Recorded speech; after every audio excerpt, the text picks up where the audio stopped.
Jay Crawford, Adam the Bull, Garrett Bush,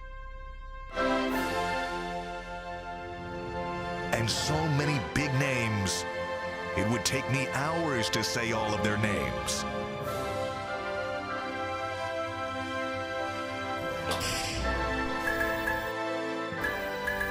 The ultimate Cleveland sports show. Booyah! Well, Yeah! I'm out of the cave! I didn't expect that. Woo! I was like, So what? excited. All right, they lost the football game. We're used to it already. What are you going to do? You're back. You're back. You're back in the building. his Bengals won Yeah. They did. in a close game. 6-4, right? 6-4. Wow. There's so much to dissect. The Browns are 3-7. Woo! The Buckeyes are getting ready to play Game of the Century Part 2. Yes. Yep. We'll split today's show. Mostly Browns. We'll mix in a little Buckeyes, Wolverines towards the end. We're going to do a lot of Buckeyes, Wolverines as the week goes on because clearly they're relevant and the Browns are not. Welcome to another week of the Ultimate Cleveland Sports Show. If you're scoring at home, the Browns now would have the 6th pick in the NFL draft. Jesus. But they won't have that. No. That'll go to thankfully. the Houston Texans. There's exactly one team in the NFL with fewer wins than the Browns. Let that sink in. Who's that? The Texans. It's the only team in the NFL with fewer wins than Everybody the else Browns. got at least 3 wins, huh? I didn't Everybody realize else is sitting at 3. Damn. And who saw this coming? Damn. But that's where we are. Just another disappointing effort. Totally outplay your opponent in the first half, and you're trailing. that. Yeah. And you get the sense, watching it's like, oh, I see, they got to pitch a perfect game. Oh, yeah. It's the only way they can win, apparently, is if they make 0 mistakes. Well, late in the first half, I was there obviously with Zach Jackson, my partner from The Athletic, and they were up 10-3. And I told Zach, I'm like, they're moving some asses today. Like they're playing well. They had 10 first downs at that point to none. Yeah. Dominated for the time Bills. of possession, dominated number of snaps. But I told Zach, I said, and yet as well as they're playing, it's 10-3 and it can be tied like that. Yeah. I kid you not. 3 snaps later, fumble. And it was like, whoop. They were on their way to there make it is. I mean, they look like, it's 17-3 here. Yep. There were 3 huge moments, guys, in the first half, and what was overall a very good first huge. half. The fumble was huge. Yeah. The 2 drop touchdowns by the Browns tight ends in consecutive plays, Yep. both good throws, both should have been touchdowns. Great throws. And then the play, which is why I got ticked after the game that Delpit was complaining, when the Browns had the Bills, I think it might have been after the fumble. I can't remember now. It was 3rd and 12. It was 3rd and 12, Yep. and they throw that screen pass, Delpit missed the and wide open Delpit field misses tackle. the tackle. Wide open field. He makes that stop. Any of the, because overall they played a great first half. In the end, the only thing I'll say to you guys is, you guys thought they were going to get killed, so I guess it can't be that disappointing. No, We listen, expected it. Yeah. it's exactly what I expected. I mean, it was a 1-score game, which, you can, at the end of the year, you look at the 1-score games Right. and say, wow, we weren't far away. Yeah, but it they were wasn't nowhere. really. No. They were nowhere near winning that football game. They almost got that onside kick. They They did. did. They They had That it. ball was right It was there. in Ronnie for a Harrison's second. hands. It was in his hands. But in typical Browns fashion, they never get a bounce when they on need the it. day that the Jets gagged a game against the, the yeah. Jets stole one from the Browns Yeah. and then they gave it back to New England, and it was right there for Ronnie Harrison at the end. It was right Yeah, there. It was in his hands. It actually did take a good bounce. It did. He should have had it. Yeah. I mean, who knows? I didn't like the way they did the first one, the spinner. That was terrible. That was Yeah. it. It didn't even go 10 yards. No. That reminded me, that looked like the show Beyblade.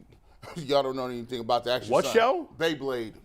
Beyblade? Yeah. No idea what that is. Okay, yes. Were those the little spinner top things that you would There you go. pull and they battle each other? Battle bots. You twist it and they Oh, I hit each remember other. those. Yeah, I remember Oh, those. it's a game. Yeah, yeah, it's My like a son kid- has that. I thought you said it was a TV show. No, it is a TV show. Oh, okay. I didn't know that. Yeah.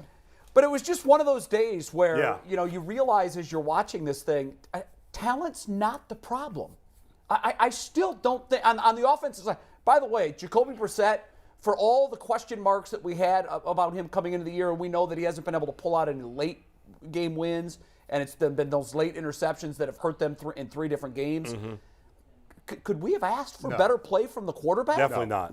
He's been great. He's been phenomenal. And to the point where if he remains the Browns' backup, I would feel very comfortable with that. 100%. Like, I would feel very comfortable with him coming in and playing in a stretch 1 or 2 games if Watson is ever No doubt. injured. What you mean? I just think he's played way above where my bar was for Definitely. him And getting better as this goes. every week. Yeah. And I'm going to tell you what, not only is he doing more than we thought he was, he's doing it at a peak where I'm looking at the game and saying, even if Deshaun Watson was playing today, how much better could he play than that? Oh, no, come on. I know. No, I don't listen. agree with that. No, I mean, that let's not game, get crazy. Like I'm just saying, he don't miss any passes. He's but got the 6th best QBR. I don't know. Like, we know Watson's better. And we're Yeah, not yeah. saying, not for a second are you intimidated. No. He should keep the job.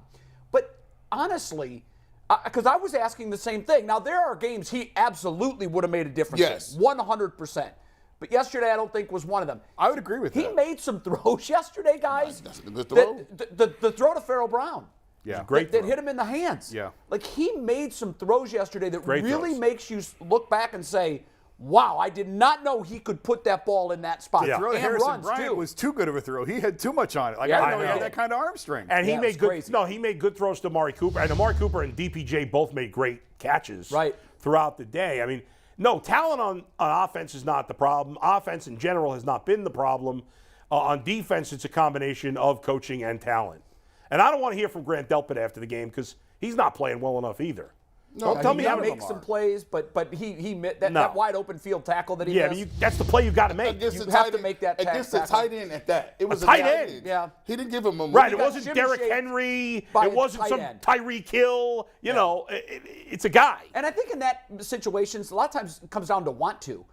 He knows where he's got to get. Yeah. There's one guy in between them. It's like, your early season drills. Yeah. Mano a mano, who wants it more? And I just thought that Delpit looked like he kind of half-assed that effort. Go ahead. I have a question, and we're going to get into Delpit, the defense, in a sec. But this I saw on Twitter this morning, and I'm really curious as someone who doesn't know a ton of Browns history. Is this someone put on Twitter that this Brissett's on pace for a top 5 quarterback season in Browns history this year? Since '99. Since 99, yeah. Well, look who they've had. I know it's not a great track record. No.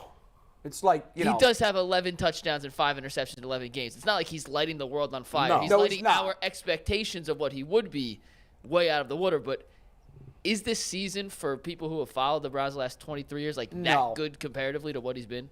Or what but they've to say had? it's a top 5 since '99. I mean, when you look at the quarterbacks that they've had through here, It's not much of an that's accomplishment. not much of a stretch. But really, Derek Anderson had the great year. yeah, You know, obviously. Baker's had 2 good years. Yeah. that would be looked at as better than this.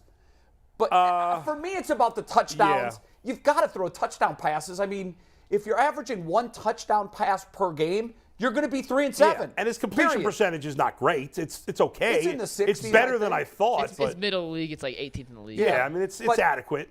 It's just you've got to finish drives. And for the life of me, Jason, I'm gonna look to you to start this conversation because I'm absolutely done with this. How can we have a team that looks like a Super Bowl champion on the first drive and in the first quarters? We're scoring more points, I think, in the first quarter than anybody. And then Jay, that same unit, the same players, the same coach. When they scored, my son sent me a text. He's like, wow, is this for real? And I said, no, this is the part in the game where our offense takes a nap. And that's exactly what they did. 72 Dolphins. He's First right. 15 So plays. for the record, the Browns plus minus in the first quarter this year. Steve, let's get to the plus minus graphic real quick. It's 34. They have the best plus minus in the first quarter of any team in the league this year. They're plus 26 in the first quarter. When you take this full, you'll see how they fare in the rest of the 3 Jay, quarters. how do you possibly They're explain minus that? 22 There in the is no- second, minus 18 in the third, minus 19 in the fourth. They're the only team in the NFL that's allowed 100-plus points in any quarter this year, and they've allowed 101 points in the fourth. But in the first quarter, ooh, they're electric. So, I mean, are they only practicing the scripted plays that they're going to use on the opening drive? No, but Amari Cooper did joke yesterday. I think he was joking, said maybe we should script the first 30, rather than the first 15. And Cooper made the point of how much that they work on those first 15 plays. Yeah, there's 30 more that come after that I think they need to spend a little bit more time Okay, on. well, what? Just use those 15 over and over again. I mean, I'm good with that. Stick with those same 15. Hey, after them 15. But what if Nick Chubb only has 2 carries in those first 15? That won't be any Is good. Stefanski, is this proof that Stefanski just goes into conservative mode once they get the lead? No, the other team understands how to think in the moment. So they're making in-game adjustments, and the Browns clearly are not. Like some coaches will say, well, we worked on this slant all week. We're not running that no more. Scrap that. We go run this. And they draw it up on the board. Go run that. That's how it happens. Like, you can have your scripted plays and you can run them to death. But after those first 15 plays or so, it gets down to, okay, well, what adjustments you going to make? Yeah, what else you got? Yeah. Yeah. And then they look at the Browns, oh, y'all ain't got nothing else? And then usually they fall on the default way to go, which is the adjustment A. Let's just have a career day on the yard. Bull, how do you explain it? I think I really wish I had an answer. I hate not having an answer. I don't have an answer. It's all a guess. I want to. Because this is so perplexing to me. I don't even have a guess. I'm embarrassed to say. It's wild. I can't. It's wild. It doesn't make any sense. It doesn't make any sense. I don't believe that it's like, what adjustments do they need? It's not like they're doing everything the same way or they're running the first drive the same way every week. I mean, the first drive is different. Sometimes they're a little more run heavy. Sometimes they're a little more pass heavy. It always seems to work, yes. And then it almost like when something goes wrong for them offensively, like those 2 dropped plays in the end zone, it's like it unravels the team. And that's on coaching. Yeah, to be fair, that's on coaching. And Kevin said multiple times, like, we have to finish. We have to finish drives. You get in the red zone, you got to finish. You got to get 6. Can't get 3. And obviously the 2 drop touchdown passes in the end zone, sneaking for it on 3rd and 4th down, going with the sneak. I hated that. And I'm rarely critical of play calling. You're behind a backup center. I didn't have a problem on 3rd down doing that.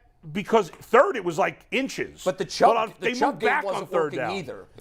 I thought you needed to do some play fake, or especially if you know you're going to go for it on 4th down. And I didn't love yards. It was a whole try two. a little play fake on 3rd down. Now, the backup center's a fair point, and Zach and I were talking, because Zach said the same thing. He hated it. Yeah. For it. But the only thing I'm going to say is you guys were the ones screaming, well, Jacoby Brissett can't be stopped. Just run Brissett. Brissett. Well, 3rd and 1, run Brissett. But and they did a big that, part and of that, who's running behind? But that's a huge and he's part. behind a backup center. It's a situation. If you got a backup lineman in center, they already dropped the snap twice before that. Yeah, they couldn't even get the snap up. And usually when you get a new center, the first thing that you talk about is the center quarterback snap. The ball has to get up. He's not used to that. Yeah. He's different snaps. So now what you got to do when you're up on the line of scrimmage, you're going to wedge block. You're going to get the snap up. But if you can't get the snap up high enough, he has to hold and hesitate for a split second. He was struggling for a Holt at center. It's their 4th string center, really. Yes. Because they lost down Nick, to it. They lost Pochik, and Michael Dunn is on IR now. Michael's really their 3rd center, and Dunn's on IR, so they're really down to their 4th center right now. Well, and in general, the last couple of weeks, the offensive line has not played as well.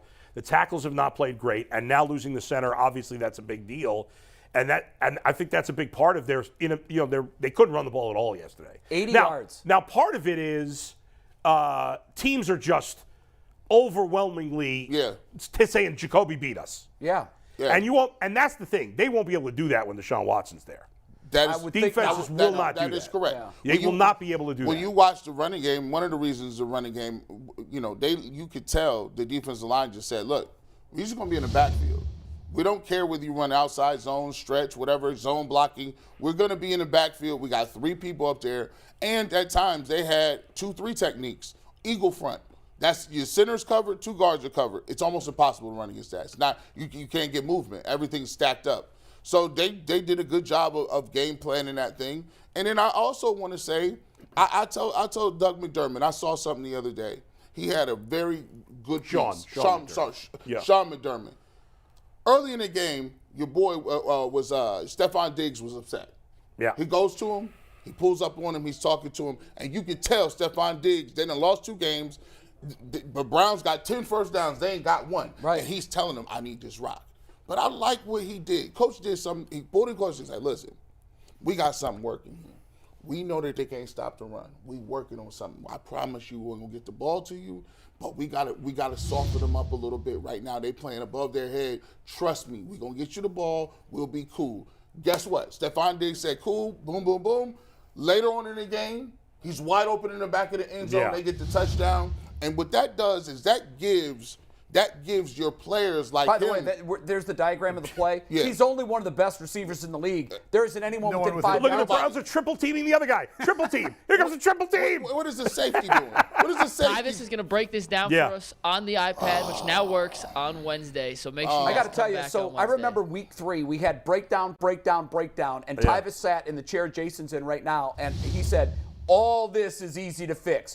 It's just communication. I said, you can assure me right now it's going to be fixed? He said, 1,000%. Nope. Here did we say are, that. week He did. 10. He said it. He said, no, these are easy things to fix. Here we are, week 10. Week 10. He's the best wide receiver on the field. And there's nobody near him. Yeah, that's crazy. That's crazy. How is Joe Woods still employed? Does he That's amazing. Hey, listen. I'm so confused. Jason, you and I have defended Stefanski, and at this point, listen, I still wouldn't fire Stefanski. I understand the argument why people want to. I get it. Yeah. You can make an argument. There's no defending Stefanski unless we knew for a fact that he doesn't have the right to do it. There's no excuse for Joe Woods still being a DC at this point. None. Yesterday, leaving the locker room was the first time where this is what I wrote. Like, they're losing the defensive guys. You could hear it. They're hugging their quotes. 100%. They're losing, and, could- and something needs to be like they're risking losing these guys for good. I don't know how he's not fired today. He's not going to be. To me, it's Are crazy. you certain of that? Fairly certain, not 100%, but fairly enough certain that I don't think anything's going to happen until after the season. As far as you know, does Stefanski can he fire him if he Yeah, wants? I think so. So then that's on Stefanski. There's And- no reason he shouldn't be. I fired. agree with you, both. I'd be thoroughly.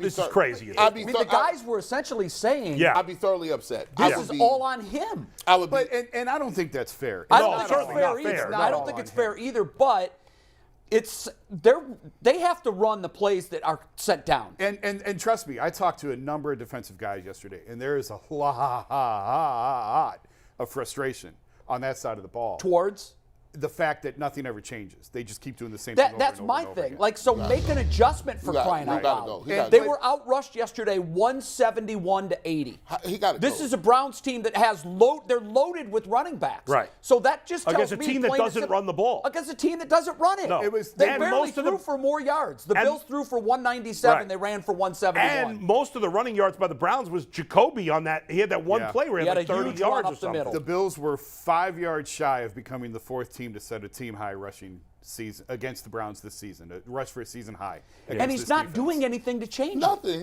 He don't got people by the line of scrimmage. When you watch these all 22 tapes, you see Myles Garrett sitting by himself over there on the bench. You know what? I don't blame him. You know what?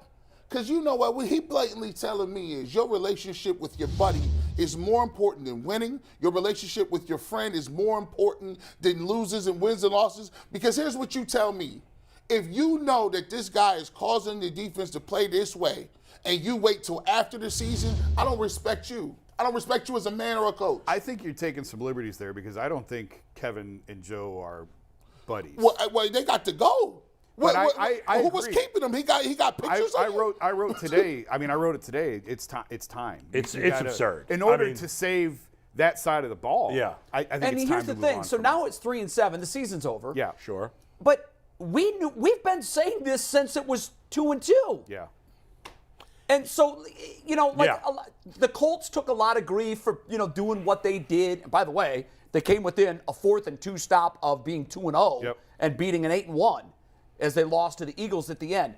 When you know it's the wrong fit and you continue to go forward when you know it's wrong, apathy sets in. can't Not just Yes. from the fans, but from the players No too. doubt. It's a dangerous game they're playing right now. Very It is dangerous. Very dangerous. It's on the Because they're brink. losing the fans and they're losing the players. The fans will come back. They can't- will come back, It's the but- players that you can't replace them all. No, and you know what? Would anybody here blame Myles Garrett if at the end of this No. season he said, "Move me"?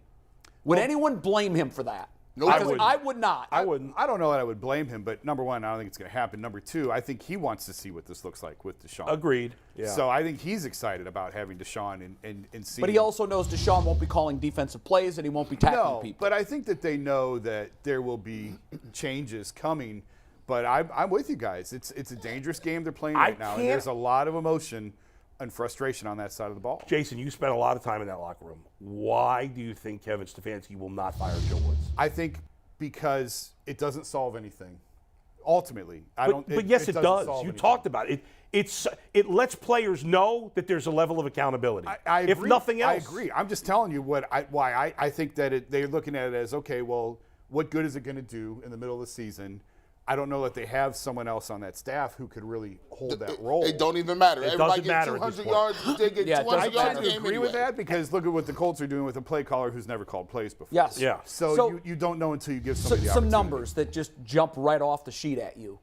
In his last 25 games, Kevin Stefanski's Browns are 7-16. 7-16. 23 games. 7-16 is 23. Okay, then it's 7-18. Yeah, it's even worse. You can't, It's bad. You can't look at a situation that you know is broken and do nothing and have any credibility. You can't.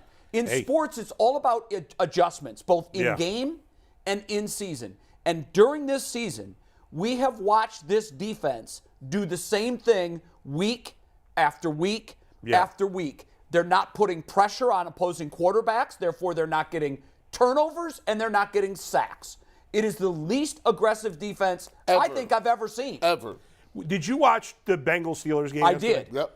And I love how both teams dial up blitzes I didn't know at the what right was going. time. Every play, you had no idea who was coming. And that's why you have a chance in a game like the Steelers are an inferior team. Yeah. They had a chance because of that. Yes. They were like, wow, look at that blitz. And look at you want to talk about adjustments. First half, Steelers got no pressure on Burrow at all. None. But they changed their defense around. They got pressure on him in the second half. You want to talk about adjustments. How about that running play? Burrow's about to hand it off. He sees his running back's going to get crushed. Yes. He takes the ball and keeps it himself. Yeah. And it's just like and there were a couple times in that game where you saw defensive ends going out with running backs. You didn't know who was going to be where. We get none of that. We saw it against the Bengals. We did. That's the only game the whole year we've It's seen why it. it's so frustrating. Why? Because the Why? talent is there. Listen, They're lacking some talent on The defense, talent is no there, doubt. But their front seven is deficient in talent. The Yes, Browns' front it is. seven But is incredibly when you deficient. have a weakness, if you're a pitcher and teams are hitting 380 off your fastball but 170 off your slider, guess what pitch you're going to throw? Yeah. And this team's defense is weakness is the interior of the line, and mean- they've done nothing to help have other players help shore it up. Tommy Togiai hit the quarterback for the first time in a month, and it was a roughing the passer call. You're right. I was so mad at I thought that. it was I had to go back and look because I tweeted. I think that's the first time he's hit the quarterback all I don't year. like his- He actually has 2 quarterback hits this year. I looked it up. Yeah. And by the way, the Browns got lucky, too, because they had a couple of late hits that didn't get called on the Browns. They're just, and then the thing here too is, Andrew Berry knew what the game was. What, like you not obfuscated of any blame. You know what your defense is. Everybody in this city talked about it. Your defensive tackles, are we getting them or no? And guess what? You didn't. And so now you want us to go into the offseason and warm your shoulders up. Oh yeah, we're gonna do everything in our power. Nobody wants to come here now. Why, as a free agent, would you come sign up for this stuff? It looked like it was going to change. But now in players' minds, you think when they called Myles Garrett on the phone, they was doing it last year. They was like, oh, hey, you think I should come? Nah, stay home, bro. Stay home. You're never getting another receiver. You traded for Amari Cooper. You traded for some people. Yeah. People ain't trying to come here. Yeah, but Amari Cooper's having a good year. I mean, it's not like he's not being The used. receivers are not the problem. Yeah. TBJ's having a fantastic year. Amari Cooper's doing fine. Yeah. They're I'm going to talking about have a franchise quarterback thrown to them in a couple of weeks. Yeah. I'm saying they went out and traded for those players. I hear you, G, but ultimately, guys signed for the money. Yeah. I mean, all things being equal, there's other places players would rather go. Yes. Ultimately, if you pay a guy, he's going to come here. I don't buy the guys are not going to come here, period. If I'm a defensive player, I'm not coming here. The defensive tackle issue has to be the number one priority. Yeah, this they've offseason. gotten it wrong every time. They signed a guy off the Dolphins practice squad on Monday. He was on the field yesterday. He's Yeah. been here 5 days. He's on the field. That's an indictment on your whole scouting in player personnel. Well, so let's talk about that for a second because I'm confused about like who really has the key to this organization. That's a very good question. I don't know, and maybe you can help me figure this out. I do know that Paul DePodesta is the chief strategy officer. And when you read it in the Browns bio of what it is that he does, without saying it, it says that he is basically providing guidance for the general manager to draft players based on analytical trends within the game. That's pretty much am I hitting that right? I think that Paul sets up the structure of the organization. I really don't think he has a lot of input. I could be totally wrong on this. He had no input with Dorsey. He had no input with None. Dorsey. No, I think from reading it, what it sounds like is he's analyzing trends within the league, and this is just my guess. I don't know because they don't tell us. But it's my guess that Paul looks at what the league is doing and says, we need to be really strong guys at defensive back. It's a passing league. Right. So you could see how you could come up with that. But you don't have to pay Paul DePodesta to tell you that. Well, here's the problem. They are. And he's been with the Browns for 7 seasons. He's the common link between a lot of GMs and coaches. True, but a lot of them weren't listening to him at all. Well, Hugh Jackson never listened to Paul DePodesta. Well, then John why Dorsey was he, never listened to Paul why DePodesta. was he there? But I wrote that a couple years ago. Like, they've had this guy in the building all these years, and nobody listened to him. Like, Okay, DePodesta wanted Sean McDermott, and they didn't hire him. Someone's got to be at fault there. Well, it's Jimmy. Okay, if you hire a guy and you tell him this is your job and this is what you're going to do, you're going to provide structure and guidance for draft and for player personnel, and they don't listen to him, why was Hugh brought back after an 0-16? They extended him at I know 1-31. They gave him an extension after 1-31. So here's all I can do is look at who's there and how long they've been there. Mm-hmm. And Paul has been there now 7 seasons. And he is a common link. Whether or not the media thinks that they were listening to him or not, we don't know. Sure, you're going to pick up things as the season's going on, but he's there for a reason. And if he's providing information and insight and they're not taking it, then that's on Jimmy. Yeah. But one way or another, through 7 seasons, he's been a common link between 4 head coaches and 3 general managers. And the record is 36-62-1. Jesus. Okay, so I don't know by any standard if your job is chief strategist officer. It is your job to come up with the strategy. Right. And you're 36-62-1, you are fired. And by the way, this 7-year stint with the Browns is his first foray into the NFL. Prior to that, he spent 20 seasons in baseball, where he was widely regarded as the guru of analytics. But when you dive into what his contribution was to those 4 or 5 teams during those 20 seasons, none of his teams ever won a championship. No. None of them. He found out a cute little way so they didn't have to pay no money to nobody. But here's the funny thing about that. Moneyball was Moneyball to me is one of the biggest frauds of a movie I've ever seen. They talk about Scott Hatteberg, the first baseman who, the normal stats that guys look at, he wasn't good, but he was good here. They never talk about their MVP shortstop in Miguel Tejada. Well, but that's not DePodesta's fault. Hold it's on. the movie. No, I know. Yeah, Hollywood glorified and the pitching, Moneyball. I know. They didn't but talk about the pitching. unfortunately, everybody watched Moneyball and thought, wow, that's the way to do it. They never talked about their ridiculous starting pitching. Ever. Yeah. You never hear them talking about their starting pitching. And by the way, they made the playoffs, but they didn't make any noise in the playoffs. The Guardians do that, and they do it with a Moneyball-esque system. But then at the end of the movie, they said, so then short time after this movie, the Boston Red Sox, using the Moneyball system, went on to win the World Series. They didn't use the Moneyball system. They print money. What are you talking about? They bought 4 free agents and spent $200 million, for Christ's sakes. That wasn't the Moneyball system. Moneyball is, I'm just saying, the movie's a fraud. But the Red Sox, the movie, fine. It was an entertaining movie. It was. it It was a was. fine movie. I enjoyed the movie. It was a fine movie. But you know what? Yes, it was misleading. The certainly. fact that It was better than draft day. Yes. What Oh I'm my saying, God. it was better than draft day. That trash. What I'm saying is, I just think that at some point the guy's genius credentials need to be renewed. Yeah, I don't know if Paul DePodesta is a genius or not. I have no idea what his influence is or was. All we know in is he's the organization. only common thread in the front office.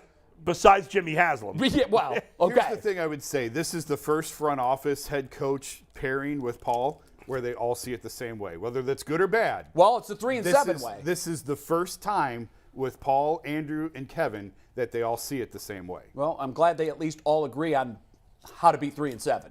Yeah, Hey, that's fair right now. Now, they have been the only group that's gone to the playoffs in a long time, but it's fair to say right now. I'm about 4 seconds away from wiping down 20. Any COVID wins, these is about to get. It's easy to go out here and play. COVID wins, we're taking them out. Yeah, them COVID wins. LeBron loses his championship. Listen, that's a COVID win too. Loses his championship. Because I mean, how hard is it to play in stadiums with no people? No, you're looking at it the wrong way. The COVID season is the season when there was no interference and there was no noise, and it was just football. It was just the football people doing football. Here's what I'll say. That was the COVID season. It's an even playing field. They said, show up, play football. We don't even need a preseason. We're going to start today. Now, when we get everybody involved and everybody got to practice and everybody got to go to camp and the Browns are terrible when everybody got to do it. Like, I'm sorry. I just don't see with the core. And I'm about ready to he did not win a playoff game. Can we stop saying that too? Who won that playoff game? Who was? He was in his basement. He's in his basement, dog. I mean, it's facts. This staff super won a facts. playoff game. This staff won a playoff game. You're right. He wasn't there. He wasn't. He wasn't even in their house. He was in the crib in the basement with us. Yeah. Couldn't even call nobody. Nope. He was just down there hoping. I hope they run play action. Dang it. I was there. I would have. I guess we'll find out next year, right? Is Tim with us? Do we have Tim? What's up, Tim? There he is. Tim, what's your opening what's up, guys? salvo on what you saw yesterday? Just more of the same. I think, we just like you guys said, the defense just continues every week to leave you scratching your head. They just can't stop the run. I thought Buffalo did a great job of taking Chubb out of the game. I mean, he only averaged, a little over a yard per carry, which, we haven't seen anybody really shut him down before. So that was impressive on their part. I thought Jacoby played a really good game, over 300 yards, 3 touchdowns, took care of the ball. But they just can't stop anybody. That's the problem right now. Teams are just going to be able to run the ball consistently on you. And when they do that, you just, you're behind the 8 ball. You don't really have a chance to go out and win these games when you're allowing that many points and that many yards on the ground, especially. Tim, the defense was saying some of the players, Delpit, Myles Garrett, saying some really damning things. Did you see those quotes or did you hear them? Because I just heard that they had said something. I didn't really see what they said. I know Myles. Here's the Myles Garrett say? quote right here, Tim. Let's take tag word full. I'll read it for you. This is a quote from Myles Garrett yesterday. We got to make sure that we don't waste the talent we have in this room right now. We got to do our best with it. And he's growing impatient with the fifth quarter lack of execution of the fifth quarter. So in practice. My question, Tim, is if you're Kevin Stefanski, if Jason was in the locker room all the time, he felt like yesterday was the first time that they're starting to lose the defensive players. Like, don't you owe it to the team to fire the DC at this point? I mean, he's underachieved big time in his 3 years here. The defense is by far the number one reason why they've been as bad as they've been overall.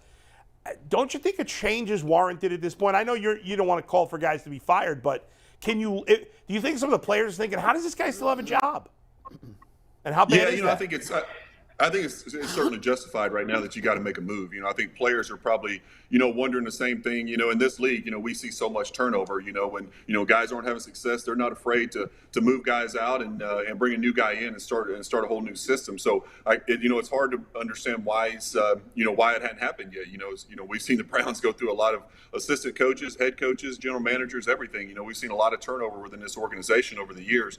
So I'm sure that the players are probably wondering that at this point. It's just been a consistently they've consistently let you down all season long. This team should have several more wins the way they've played offensively, and the way they've just collapsed in late game situations has been it's been horrendous this year. It really has. And like Myles said, there's a lot of talent on that defense. There's a lot of very highly paid guys on that side of the ball. There's some really good football players, but for whatever reason they're just not playing up to the expectations that we all have for them on the side of the ball. I really thought that coming into the season that the defense was going to be outstanding. I thought that the defense and the run game was going to carry this football team, but it certainly hadn't been the case on that side of the ball. Tim, have you seen a coach lose the trust and faith of his players, of his unit, and what does that look like, and is there any chance to get it back? Yeah, I have. I've been part of that situation, at times, and it gets tough. You just lose that credibility when things aren't working. When you go out there every week and you're just not making plays, you're not playing up to the standards that you think you should be playing at as a defensive unit or an offensive unit. It's just hard to sit in those meeting rooms week after week after week and just trust what the guy's putting in, installing in front of you. You just start questioning, are these things really going to work? What are we doing? You just kind of start questioning everything that he's kind of teaching in those rooms. So you can lose a room, absolutely. I think it's probably at that point right now where guys are really starting to question what they're doing defensively. And why aren't they being more aggressive? Why aren't they, better tacklers? Why aren't they getting after the quarterback more? Why aren't they creating more turnovers? All these questions start to come into your head, and you do start questioning, the leader of that group, which is a defensive coordinator. So I would say that, I've certainly been there. It's very tough as a player to keep your hope and keep your faith and believe in what they're putting in and teaching and the game plans they're putting in front of you. So I'm sure there's probably a little bit of that going on in the locker room right now. Can you get it back? Is it possible to get it back, or once it's gone, it's gone? I think it's tough to get it back. I really do. Once guys kind of check out mentally and they stop believing in what's going on and what's being taught within the building, I think it's very difficult to get it back. I've never been in a situation where guys kind of turned on the coordinator and felt like this isn't working for us, this isn't the right system, and then I've never seen it really come back before in my experiences. But I think that'd be very difficult. I think like I said, once guys stop believing in a particular system, it's very difficult to get them going in the right direction, especially this late in the season. Tim, I like Bull. I echo what he said. Sometimes I look at these coaches. And I don't know if they look at the other regimes. Do they look at what other people have done that came before them? Like, if I'm Coach Stefanski and I'm looking at what happened under Hugh Jackson, or I'm looking at what happened under Pat Shermer, or I'm looking with Mangini, a lot of these missteps that he's going through, he could have learned from other coaches, right? The first thing he could have done is said, hey, look, I'm holding y'all accountable. First thing all you do is go, hey Joe, I thank you for your contributions. We got to make a move. You hold a team meeting with the team and say, look, coaches hold each other accountable. I need my best players in here, whether it's Myles Garrett, Joe Bitonio, Nick Chubb. I need y'all to hold people accountable in the locker room. If you see somebody ain't in his playbook on the pad, if you see somebody that ain't busted their ass on the field, guess what? I'm giving you free reign to go talk to him, because we got to be lockstep. But when you keep guys around, they're looking at you like, why am I out here doing this? I'm putting my body on the line. It's a thing called CTE now, right? Like I'm out here putting my body on the line. I might not even be able to recognize my wife and kids in 3-4 years. And we doing this to get it to a common goal, but we got people holding us back. I just can't do that. I don't understand why he doesn't understand that, man. Yeah, it's tough to figure out. I think, it's like we talked about, the players, once they stop believing in something, you can definitely kind of feel that energy, that lack of energy, I should say. That lack of hope and belief. They're not playing with a lot of emotion, a lot of excitement. So it's it's just been like I said, consistently disappointing all season long the way they've played, and it just continues to get worse and worse every week. And you can kind of see the players kind of stepping back a little bit each week and stop believing in what they're doing and not putting forth the effort that you want to see from them. And I think that has a lot to do with what's how they feel internally in the locker room about the staff and what's being taught. And they're just not believing in the system. It's not right for them. They don't feel like they're being put in the right situations to make the plays they're capable of making. And once that starts to happen, man, it just goes downhill really quickly. And, like you said, it gets to be a really frustrating thing for the players. And they start to question, why are we doing this? Why am I out here putting my body on the line? Especially this late in the season, we got a horrible record. We're not going to the playoffs, but I continue to come out here and work hard every week. And, we put these bad game plans in for our defense, and it's just not going the right way. So it is very, very difficult to stay focused and to continue to play at a certain level when that starts to happen. Tim, Miles made some comments about not being happy with the practice pace, and basically saying that a lot of this is happening during the week. Robert Smith was on last week, and he said something that was fascinating. He said that when he looked back at his Vikings teams, particularly the one that was 15-1, had a lot of talent. I mean, talent everywhere you looked. He said that Chris Carter used to tell the guys, if you're not sure what the pace should be, look at me. Look to me, because Chris was a guy that practiced just like he played. John Randall was another guy that, they've said both Robert Smith and Leroy Hoard. Leroy said he hated practicing against him because it was like he was playing a game every single day at practice. Who is most responsible for setting the tone at practice? Because clearly with that Minnesota team, it was Randall and Carter on the offense and defense respectively. And you've got the guy that's probably the best player on the team complaining on Sundays that the practice pace isn't good. Is that more on him as a leader, or is that more on the coaches and Stefanski? Probably a little bit of both, but I really do believe it has to be that where the leadership has to be from within. The best players on the team have to set the tone in practice, because, like Chris Carter said, or like Robert Smith said that Chris Carter used to do, the guys are going to look when they don't feel like practicing, when their bodies are beat up, the season isn't going well, they're going to walk out on the field. They're going to look at the best players and say, how's this guy practicing? What is the pace that we need to set for today? And if guys like Miles and Chubb and Batonio and all these guys that are out there that they're looking to aren't setting the tone, then that's certainly going to set the pace for the entire practice, and that's what guys are going to go off of. So I always feel like it should come from within, from your best players. If your best players are your hardest workers, I think you always have something to go off of. But when I don't know how those guys are, and I'm not calling those guys out saying they're not working hard in practice, but if Miles is saying that, then you certainly have to question, are they not setting the tone? Are they not getting guys motivated to go out and practice? Are they talking in the meeting rooms? Are they motivating guys and saying, this is what we're going to do today. We're not going to go out and go half speed. This is going to be a full speed practice. We got to, practice like we're going to go out and play the game. So, your best players definitely have to set the tone. I would certainly agree with that. Tim, one positive for this team has been the play of Jacoby Brissett. He's been, surprisingly pretty good so far this year. He's got one more start before Deshaun Watson takes over. Somebody tweeted it yesterday and said to me, I think Jacoby made himself a lot of money. I don't know. I don't think he's guaranteed a starting job next year. Do you think he's competing for a starting job? I mean, what do you think? Do you think he will be ultimately a starter in the league next year, or is he still better off as a backup?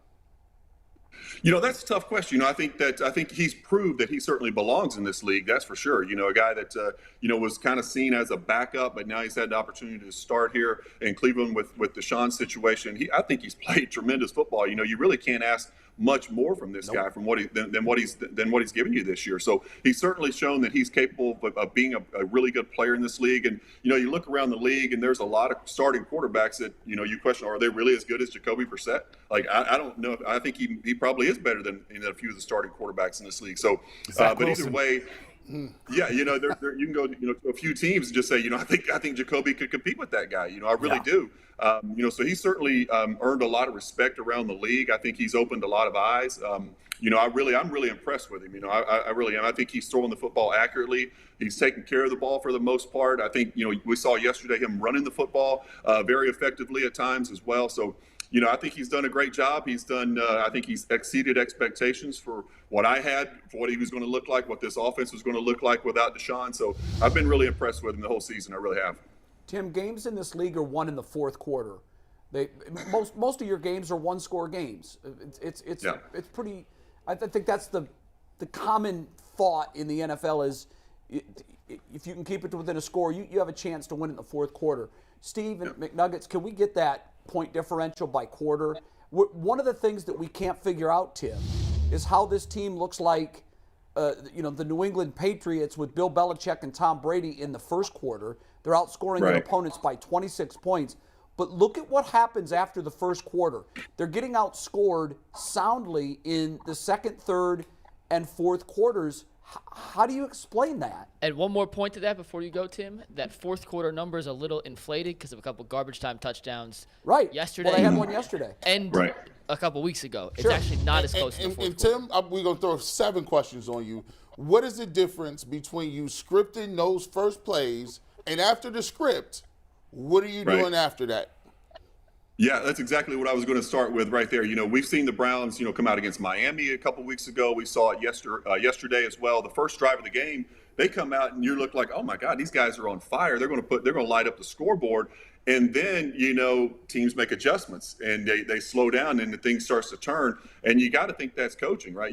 They talk all week. It's like, this script is great. This first, whatever they do, I don't know how many, if it's 10, 15 plays, whatever, they come out in that first script and they look awesome. And then they kind of go away from that game plan after it worked perfectly. And then they totally change what they're doing. And I'm not sure what that is. But you see the teams, especially, at halftime, they go in and make these adjustments. And for whatever reason, the Browns aren't making the adjustments with them. And they kind of, get the feel out of that first 15 plays. Okay, this is how the Browns are going to attack us today. So we're going to switch what we've, had game planned. Obviously, that wasn't going to work well. And they make the necessary adjustments. And certainly, as the graph shows, the Browns aren't making the adjustments with them. Practice has changed so much even from when you played in terms of the amount of time guys can be on the field and everything else. But was scripting the first 15 plays a thing when you played? And how do you go through a weekly install of installing the game plan? How much time is spent on those 15 plays, and then how much time is spent on the rest of the game? Yeah, I think that's a good question. When I was in Cleveland, Bruce Arians was the offensive coordinator, and we certainly scripted our first 15 plays. And we took it. We talked about those 15 plays all week long, and it was more than just we're going to run these plays. It was like we're going to show them a lot of different formations, a lot of shifts, a lot of motions, and we're going to get a feel of how they're going to line up to our 3-by-1 set, our empty set, our whatever. If we motion from 2-by-2 to a 3-by-1, how are they going to adjust to it? So we were trying to get a feel for their coverages, what they were going to do in certain situations. So we were just trying to show them a lot of stuff early on, just kind of get a feel for how they're going to try to attack us and try to defend us. So there was a lot of time that went into that, during the week with me sitting down with Bruce and going through those plays and talking about what do I feel comfortable with and what I don't feel comfortable with. Then it would go down to the red zone, the blitz packages. If there are plays that I just didn't, I necessarily wasn't seeing well, didn't feel good about it, Bruce would throw the play out. We just wouldn't call it. He only wanted me to run what I felt extremely comfortable with. And, I think that's, I don't know what the Browns do during their week with Jacoby and the offensive staff, but that's what we did back when I was there. And I felt really good about that. Our system that we had in place, I felt really like I was on the same page with the offensive coordinator. I could communicate with him, and he knew what I liked, what I didn't like, and he was calling the plays that best fit what I was able to do. So plays 16 through 44, were they predicated off what defenses showed you on 1 through 15? Or did you have some sort of idea what you were going to call going into the game? Yeah, I think somewhat. Also, it was predicated off of, what we saw on film and what they've shown on film consistently throughout the season as well. If it was, whatever the situation is in the game, whether it be red zone or short yardage or goal line, whatever that, we've seen, their blitz packages, whatever we've seen them show on film. Also with what we've seen in this game, obviously teams adjust week to week. So we kind of would take both of those scenarios and try to call the right play for the, what we were seeing and what we kind of felt like they were going to play. So there was a little bit of both of that going on. Tim, great stuff as always, man. We appreciate it. Thanks for joining us. Appreciate it, guys. Tim, have a great Tim. Thanksgiving. Thanks, Tim. Have Thank a good you, Jay. Thanksgiving. You guys, Enjoy your family and enjoy the week. He's just as perplexed about it as we are, how you get two different football teams from the first quarter and then what happens after that. Can we see the graphic again on just the points scored by the Browns offense by quarter? Put that up for a second. They score 82 in the fourth, but they allow 101. Yeah. So, and by the way, the fourth quarter scoring is usually that's usually the quarter where the most points are scored. Yeah. Teams, there's more of a sense of urgency there. I wish they would coach every single series, and I can't understand why no one's ever done this. There was a time where I thought Andy Reid did this. I wish every coach in the league would just coach every series as if there's 4 minutes to go and you're down 5. Right. Well, the Browns' offense, by the way, if you look by quarter, their offense is productive except for the third quarter. The third quarter is really bad. But the second and fourth quarters, they're scoring fine. It's the defense that's been horrendous in those quarters. The problem with the Browns' offense is the Browns' offense, like most of the team, they don't have any room for error. Like if you get a holding penalty, you get offsides, it's a wrap. Because they don't have a great. If you had Deshaun Watson, it wouldn't be a wrap. You can do some different. That's why I'm interested in seeing what it is this offense looks like. Because I don't think, to me, the offense shouldn't look like what it looks like with Jacoby Brissett. They shouldn't have the same formations and the same plays. Well, I don't think Farrell Brown's going to be on the field when Brissett's the quarterback. Maybe I'm wrong. Or Deshaun Watson? I'm sorry. Yeah, when Watson's the quarterback. But, I think you are going to see different sets. I mean, a great quarter as well as seeing Brissett. David Bell come on, by the way. David Bell has been in more forward. I don't think wide receiver is the problem. I'd love them to add a veteran wide receiver, like a second, third guy next year, but I don't think that's one problem we thought they had that I don't think is really an issue for this team. I think they need one more. Yeah, but it's not as desperate as we thought. But it's not. I think the defense is in trouble of a whole rebuild. They need a whole rebuild. I mean, they got like 3 guys. A complete front seven. Complete. I think the secondary with better coaching is going to be fine. Maybe I'm crazy. I think it'll be fine. Certainly the corners I think will be better. I think the secondary's okay with better coaching. But the front seven needs a complete overhaul outside of and I'd move on from Clowney too. Complete overhaul except for Miles Garrett. He's gone. You look and I'm got 1 sack. He's a non-factor. 1.5, baby. 1.5. Unreal. He came back just to play with Deshaun Watson. And I think the moment that he got 11 games, he's like, man, I'm cool on that. Like, you know what I'm saying? I'm going to get this $10 million, whatever it is. He's not going to be here next year. By the way, we didn't know the numbers when we announced the Ndamukong Suh signing last week. Did you guys look at that contract? How much did you give him? Nickels. Pennies. Nothing. So the question for me would be, did the Browns try to get him? No. Well, we don't know that. Maybe he just didn't want to play for them. I mentioned last Suh week. did say he wanted to go to a contender. There was a for the record, he said he early in the season when the Browns were still contenders, still alive. Right? Yeah, there was a report that he wanted to go to a contender and that the Browns were in the mix. Yeah, and maybe he didn't want to play then. Maybe he wanted to wait to see. I don't think he did. But the reason I bring that up is because after looking at the numbers and what he was paid, it's. Well, they signed 2 veteran defensive tackles. I think they both got the exact same contract. Yeah, but when you look at what Suh's going to make, it's very, very, very incentive-laden. It's very Linval Joseph they got, too. Linval Joseph, yeah. But it is possible he didn't want to sign with them. It is possible. But what I said at that point was everybody has a number. You know, like maybe he was saying, so you talk to your agent, what does he want to do? He wants to play the last half of the season. Yeah. And he wants to play for a contender. Yeah. What number are you guys? Where are you? Okay, so just overwhelm him and say, we need you for 14 games, and here's the number. And it's triple what you're asking for, because what he got was nothing. He got pennies. Can I ask a question, though, about that? And, Jason, you're the cap guy, so I'll let you start. Oh, I don't know about that. Well, there's space this year. There's space this year, but if they spend it all this rolls year, how over. does it affect next year? Whatever that's when Watson's what they don't spend rolls over. Yeah, whatever and that's what they're trying to do. They're trying to roll over. I think they're like $50 million under the cap right now. That they're trying to roll. But they're going to be $30 million or something over next year. Right. Now, there's going to be ways to nip and tuck that, obviously. Yes. But as the numbers stand today, that's accurate. But every dollar you spend this year does affect next year's cap. What I don't understand every dollar you save this year, you can roll over to affect. Yes. Yeah. And so at the end of it, we're talking minimal numbers. I think for $3 million, they probably could have got him for the entire season. In the offseason, we're going to find out something. They're going to be at Combine or going to be somewhere, and they're going to let off that when Deshaun Watson got suspended 11 games, it was a graceful gentleman's punt. It was a gentleman's punt. It wasn't out and out, we don't care about the season. They're like, well, why are we going to spend money on defensive tackle? Yeah. Wait a minute. I've said that all year. He has you guys said were that. killing me. Jason has said that since before the season started. I said they shouldn't. What he was saying was not that you weren't right. He's saying nonsense. They're going to have the clock is ticking you didn't on say all a these gentleman's guys. punt. You just said a regular punt.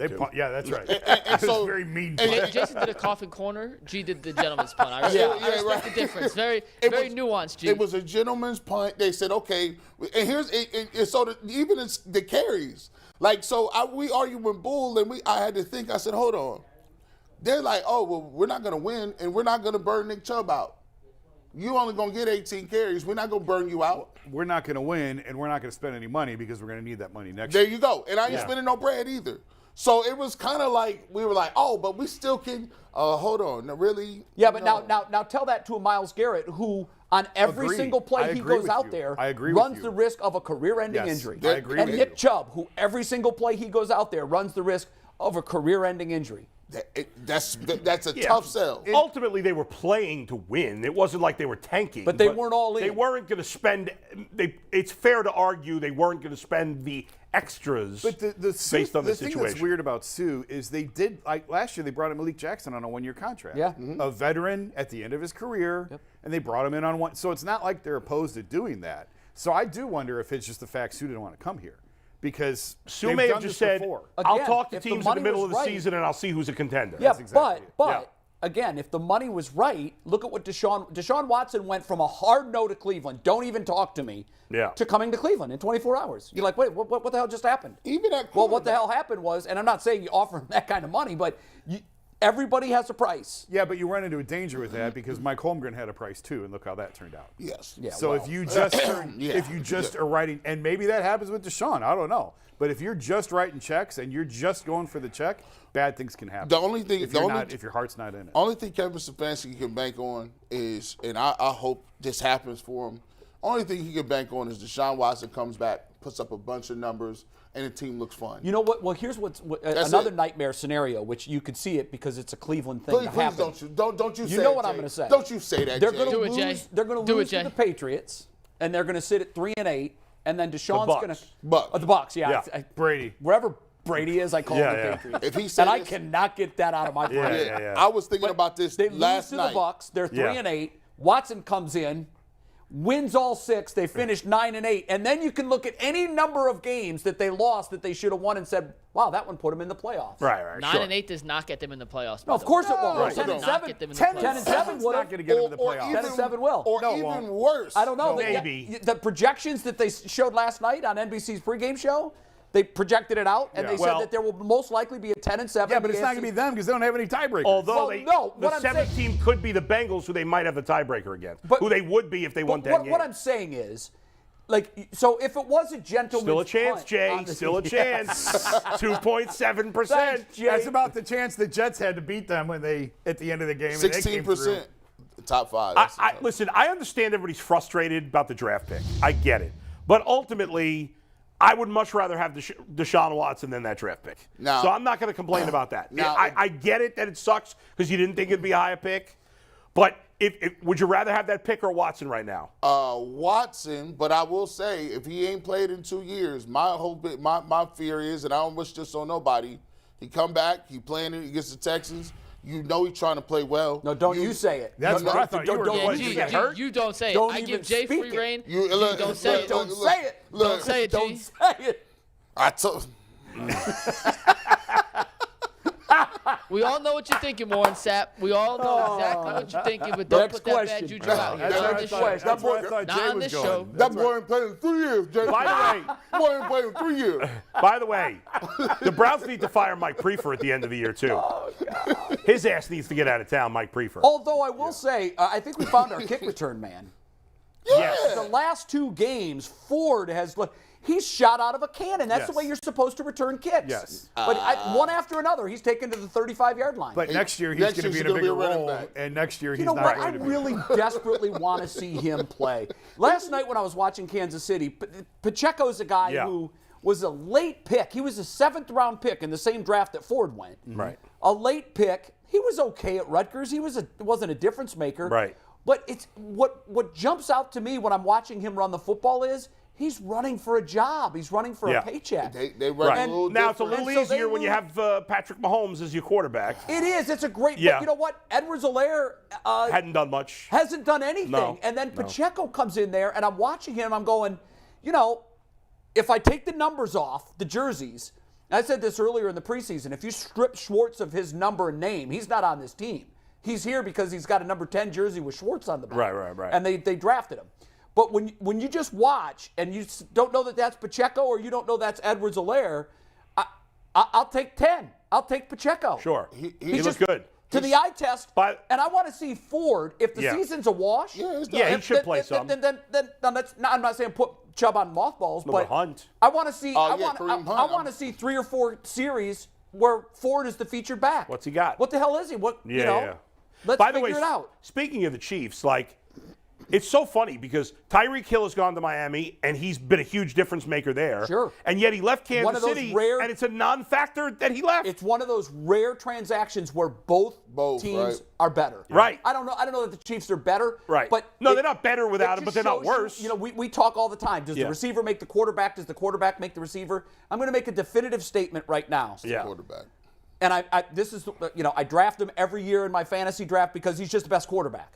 Patrick Mahomes is the best quarterback in the NFL. Yeah. Not close. And it's not even close right now. No. And last night, when they scored with $1:30 to go and they show the Chargers celebrating, I'm laughing. Yeah. I go, what What the are hell are you you doing? celebrating for? What are you Patrick doing? Mahomes is going to come out there with no doubt in my mind. He is going to run the ball and throw the ball down the field, and you guys are going to take the L. A minute and a half is like 10 minutes. He for did him. it in a minute. It's a lifetime. I mean, Did you did it see in the a shot of minute. him on the sideline right after they scored? And you could read his lips. He goes, "Oh, we fine. I got this." Yeah. And he does. Not even the slightest ounce of concern or hesitation, worry. concern, doubt. The stone cold killer. And right now with Brady and Rodgers, big regression. Oh, yeah. And you know, we've seen that here the last couple of weeks, whether it's injury related or not. Even yesterday, Josh Allen, a little bit of regression. Little even bit. in San Diego, I know in the Chargers, I know there's injuries Herbert, on there. yeah. Herbert, I look at Mahomes and I say, No, he's in class the guy, by himself. He's the MVP. He's and the best numbers don't quarterback lie. in the He league. leads the league in passing yards by 300. He has 6 more touchdowns than anyone else in the league. He has. He's insane. I mean, he's not. He has 7 interceptions. That's not I the best. said He this- also leads the league in QBR and QB rate. Just I insane. said this after his first season, and I'll say it again. I think, and as crazy as it is, I think when he's all retired, when he's all done, assuming he doesn't have a catastrophic injury, he will go down as even better than Brady. No. As crazy as that seems. Yeah. And maybe he won't win the Super Bowls that Brady wins. That's but the- as how many, just how many rings does he need to Brady, win? Brady, 8. Brady He needs is to win 8. Brady What if is he has Michael 4, Jordan. but he's better than Brady as a No. quarterback? Here's- Well, here's- is LeBron he's the better most- than Jordan? That's the comparison. Well, That's you the, think Brady is Jordan. Patrick Mahomes Everybody is looks LeBron. at rings, though. yeah. Everybody I looks thought at you rings. I thought you would Mahomes, take in LeBron terms over of like I would. I but would. his legacy is he'll be remembered as number 2. Patrick Okay, Mahomes' that's what skill you set I think is he's number just 1. the most absurd I've ever I seen. agree with you. It's absurd. He throws with his left hand. He passes Anything. the He's a ball. great athlete. Underhand. If he has to do a hook shot, he Yeah. can probably do that. The guy really is redefining that position. Can anybody name one of his wide receivers last night? Travis Kelce. Yeah, No, well, well, he is the wide receiver. Right, he is. Sky- And by the way, Kelsey is. I thought they did a really good job on the telecast too. Collinsworth made a point. I was driving This home. I didn't see This the game. isn't a wide receiver or a running back. This is a tight end that's losing cornerbacks with shakes. Yeah. He's just. And Collinsworth made the point on the third touchdown so many times. And I think it was Asante Samuel made a great play on the ball. He made a great play on the ball. Yeah. And he missed it by that much. And usually with Kelsey and Mahomes, that's what it is. Yeah, I mean, he's as good as any tight end ever. He's as good as all the greats. I think you're right. And he's from Cleveland, But it's of course. interesting that the guys that I think will be the best, the top 2 in history for me, Mahomes has to do it for longer, but I Sure. think it will be Brady 1, Mahomes 2. When you look at them, they both had that all-world tight end too. And Brady's wide receivers came and went. Yeah. None of them Hall of Famers. Randy Moss, but he Randy only Moss, had him but- for a small yeah, right, portion right, of his right. career. Yeah. And the same thing with Kansas City. You interchanging these wide receivers. Kelsey is the mainstay, and it's been And the look difference. at running back. The only great back he had was Kareem Hunt in the Exactly. beginning. And for Brady, who was the best back he had? Corey Dillon, maybe that 1-2 years? I'll tell you what. Nobody that's a Hall of Famer. No. So what you're saying is Watson Njoku. That's Watch what I'm out. telling you. Well, listen, Not Harrison Bryant. It has already started. round. Yeah. Kevin Fair. Stefanski, listen, do yourself a favor. I'm just shouting you out. I'm just showing you some love. Listen, your job is not to come out here with this play action and running the football. You better get in shotgun. You better show some other plays and put the young dudes in. Red shirt, get the red shirt to Chubb. We want to see Ford, Bell. Hey, dust Schwartz off and put him back out there. He played at the end of the game last night. You know he's already starting. He's like, we're gonna get if he catch one deep ball, these people boy. will be ready to go next He's year. on the team for 5 more years. Hey, he's ready to go. McNuggets has some internet stuff. We do. We got some internet questions that are applicable to this game, looking ahead to Tampa Bay. So let's get them in now before we get Jay Stevens on a little bit to talk Buckeyes. Got and it. Michigan. Did you make it? Got it. Yeah, that was Bang. good. 2 in a That row. was How about good. Jetty Osmo, the plus 44 plus minus saw yesterday? that. Was What's that that? was awesome. We're gonna talk. He had done nothing for in 2 our, weeks. Overtime segment today. You can become a I member, knew I was gonna hear from you about that. $4.99 Jetty. exclusive content. Jetty was awesome. I was at the game yesterday. It was a lot of fun. But we're just internet questions real quick, and when we do that, it's always brought to us by our dear friends at PCC Airfoils. Looking for a job with career advancement and great benefits? PCC Airfoils is a leading manufacturer in Northeast Ohio. All locations of PCC Airfoils in Eastlake, Mentor, Wycliffe, and Minerva are hiring for all positions starting at $18 and up, plus full benefit packages, paid time off, and a signing bonus. You can apply online at precast.com/careers to learn more. We got 3 questions. That's the power. That's the power of PCC Airfoils. I forgot. I Power of forgot the Love? jingle. Power Yep. Love. Yeah. Little Huey Lewis. Well, I've missed that. Callback. I'm glad it's back. Yeah, did I gotta bring it back. Yeah, Now that I've really missed that. good to we be have- in the studio. Good. We Go have ahead. 3. I'll start. Bull, you can start with this one. Actually, Yeah. no, you're addressed directly in the next one, Bull. So we'll start with Jason. Go ahead. This is from Charles T. He says, Woods can go, Prefier can go, but these players can't figure out a simple scheme that they've played in for 2 years.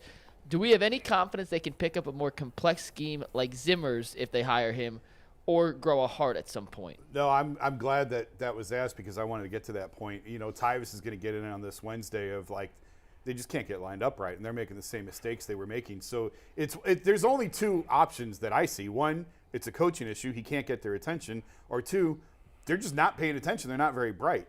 If it's 2, you got to they should have moved him at the trade deadline. Like it's the whole Mike Singletary can't win with them, can't be here, can't win with them. If they're really not that smart of football players that they don't know the system by now, maybe that's on them and they have to go. Otherwise, it's a coaching thing and it's your job to reach them and you have to get their attention. I can't think of another option. Is there another option? I think you I mean, it could be absolutely hit it on the head. And that's Yeah. the soundbite that comes to mind for me, too. Singletary. It's the money ball with Jeremy Giambi when they moved him. Like, can't have this guy in here. Yep, that's right. Gotta go. What's interesting to me is when you look at they go so deep when they draft these guys. They interview them. They have them break down tape. They show them schemes and they talk to them about football IQ. Bill Belichick has always talked about football IQ and the guys that he drafts. He needs them to be sponges.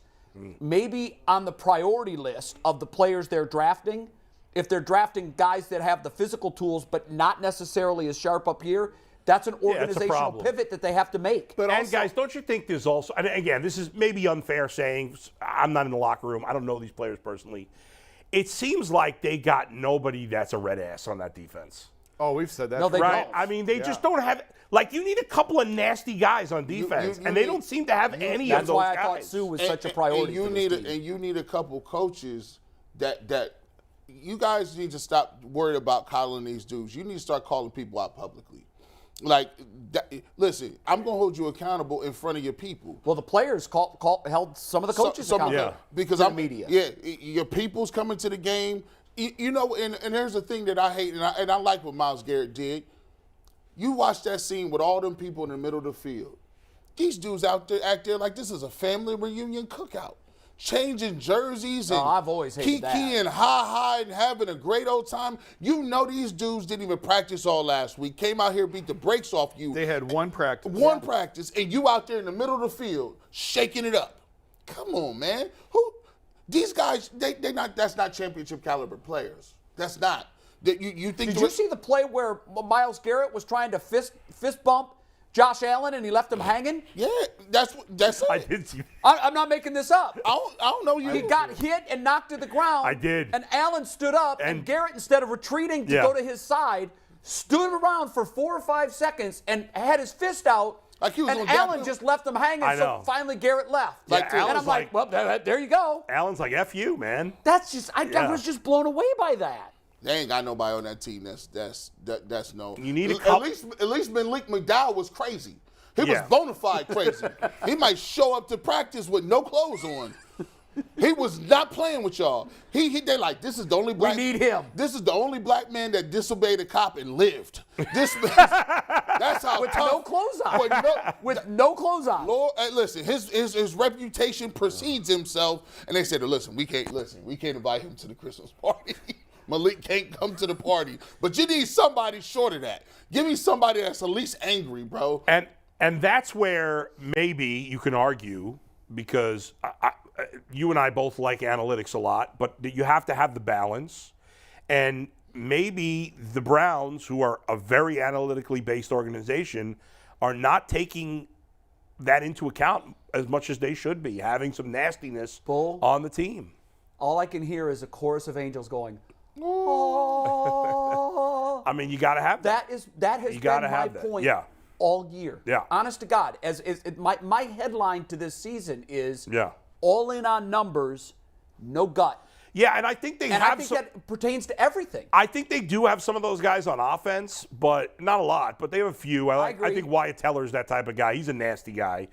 You know, Chubb he's is quiet nasty. Chubb is quiet runs nasty. pissed off. Yeah, absolutely. So they have some of that on the offense. Not a ton, but they have some. But they got none of it on And see, defense. Bull, so you kind of stumbled on it, but what I think is, as you're building a football team, and I've talked to people that are 100% in on analytics, and I've also talked to people that are pushing analytics at every, I don't want it. Let me use my eyes and my gut. I think it has to be a blend. There's definitely always going to be a place for numbers and trends in the game. Sure. But I also believe that sometimes you just have a feeling. You just, I know that the numbers tell me it's this guy over that guy. One of the greatest examples of that of all time is Tom Brady. The numbers told every team in the NFL, don't touch this guy. And he became the greatest football player ever to put on. Yeah, I mean, nobody knew. Nobody knew. But they eventually had the mindset to follow their gut on him and say, you know what?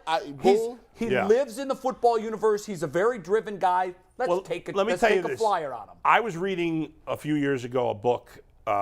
It was called The Cubs Way when they obviously won the World Series. Right. And in it, one of the chapters, Theo Epstein made the point of saying, when I first got into baseball, I didn't care about personalities. Right. I didn't think that mattered. And this is baseball, where it probably doesn't matter quite as much as in football, but it still matters. You still need chemistry. You still need these things. Look at the Guardians for that. Yes, you can't measure 100%. what they lead the league in. There's no measurement for. Right. There's no measurement for hard. heart, for attitude, for want to. Right. Yeah. And he said specifically, this was really eye-opening for me. He was like, I ignored that stuff, and it was a huge mistake I made early in my career because all I cared about was the numbers. It was all numbers to me and nothing. And eventually I learned that I have to have that as part of the mix. And until I got there and made it both, then I wasn't having success. And that's what, took them to the level. That's fascinating. I believe that one of the biggest things that's going to help this team out, and we thought it might be a disadvantage. Yeah. In 1 week, the Cleveland Browns go from who cares about the Cleveland Browns to the most hated team in the league. Deshaun Watson's going to come back, and y'all going to get booed at every stadium. Everything. Yeah. Every time it's fourth coming. quarter, they're going to boo you. They're going to ask you questions. They're going to keep asking you questions. And every single week, you're going to feel like the entire country is rooting on the other side of the locker room, on the other side of the line. Right. So guess what you're going to have to do? You're going to have to galvanize, you're going to have to get some sort of tough skin, because we're going to tell who will be able to fold. We're going to tell what players is going to fold and like to be loved. But this is the next 3 years. If you sign up for the Browns, you playing for the Browns, 3 years, you're going to get booed in every city. And you know what? Good for that. So now you might want to galvanize. Some people can't do it like LeBron. LeBron went to Miami. He likes to be liked. He didn't like it, but LeBron put up those numbers. Yeah. Right? Mario Chalmers, some of those other tertiary guys, but they still don't got it. They need to get a Udonis Haslem.